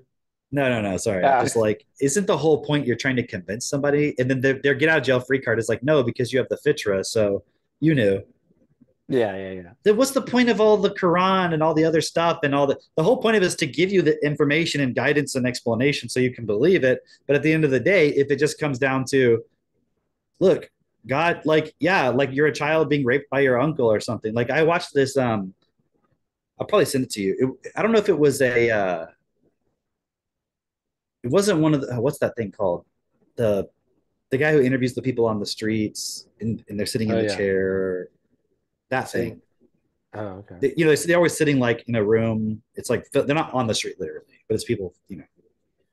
What's the guy called? He interviews people. The clown, and he interviews like schizophrenics and software underbelly. God damn, Christine Seagod, she knows all. And she provides. You're lucky she's here because I had no idea. I was like, what the fuck are you talking about? I could have explained it in detail, but I just thought these things would it wasn't that, but it was like one of those things, right? So he was interviewing a trans person. And the trans person was saying how when they were little, like 2 years old, their dad and his friend like raped them, like brutally, not just like a brutal, vicious, and recorded it. And when the kid was like 8 or 9 or something, the dad brought him into a room and played the recording, like the sound. And the kid didn't know what it was. He thought it was just like some person, satanically possessed persons, didn't know what the fuck it was. And then the dad told him, that was you when you were 2. I did that. Yeah. Like, that's some fucking evil beyond anything you can comprehend. Yeah. So how is that the hand that fucking Allah dealt you? Yeah. But he will make good things out of it. Like what? Well, eventually you'll be in heaven. Right next to the person who like just had a normal life. Yeah. Couldn't he have just made heaven in the first fucking? No, I can create anything. I am the creator of all. Everything that exists is because of me. But I created you to be brutally raped and tortured so that you could end up in the same place as everybody else at the end of it because I control all of it. But you had to play the hand you were dealt. Yeah. Like, what? Yeah. And you think this is the criteria that makes sense?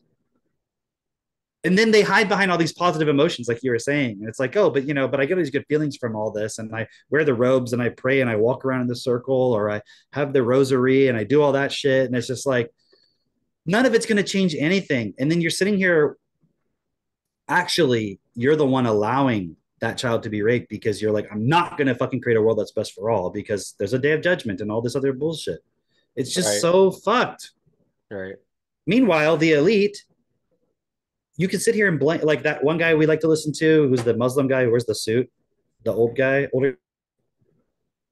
Oh he yeah, doesn't look Arab.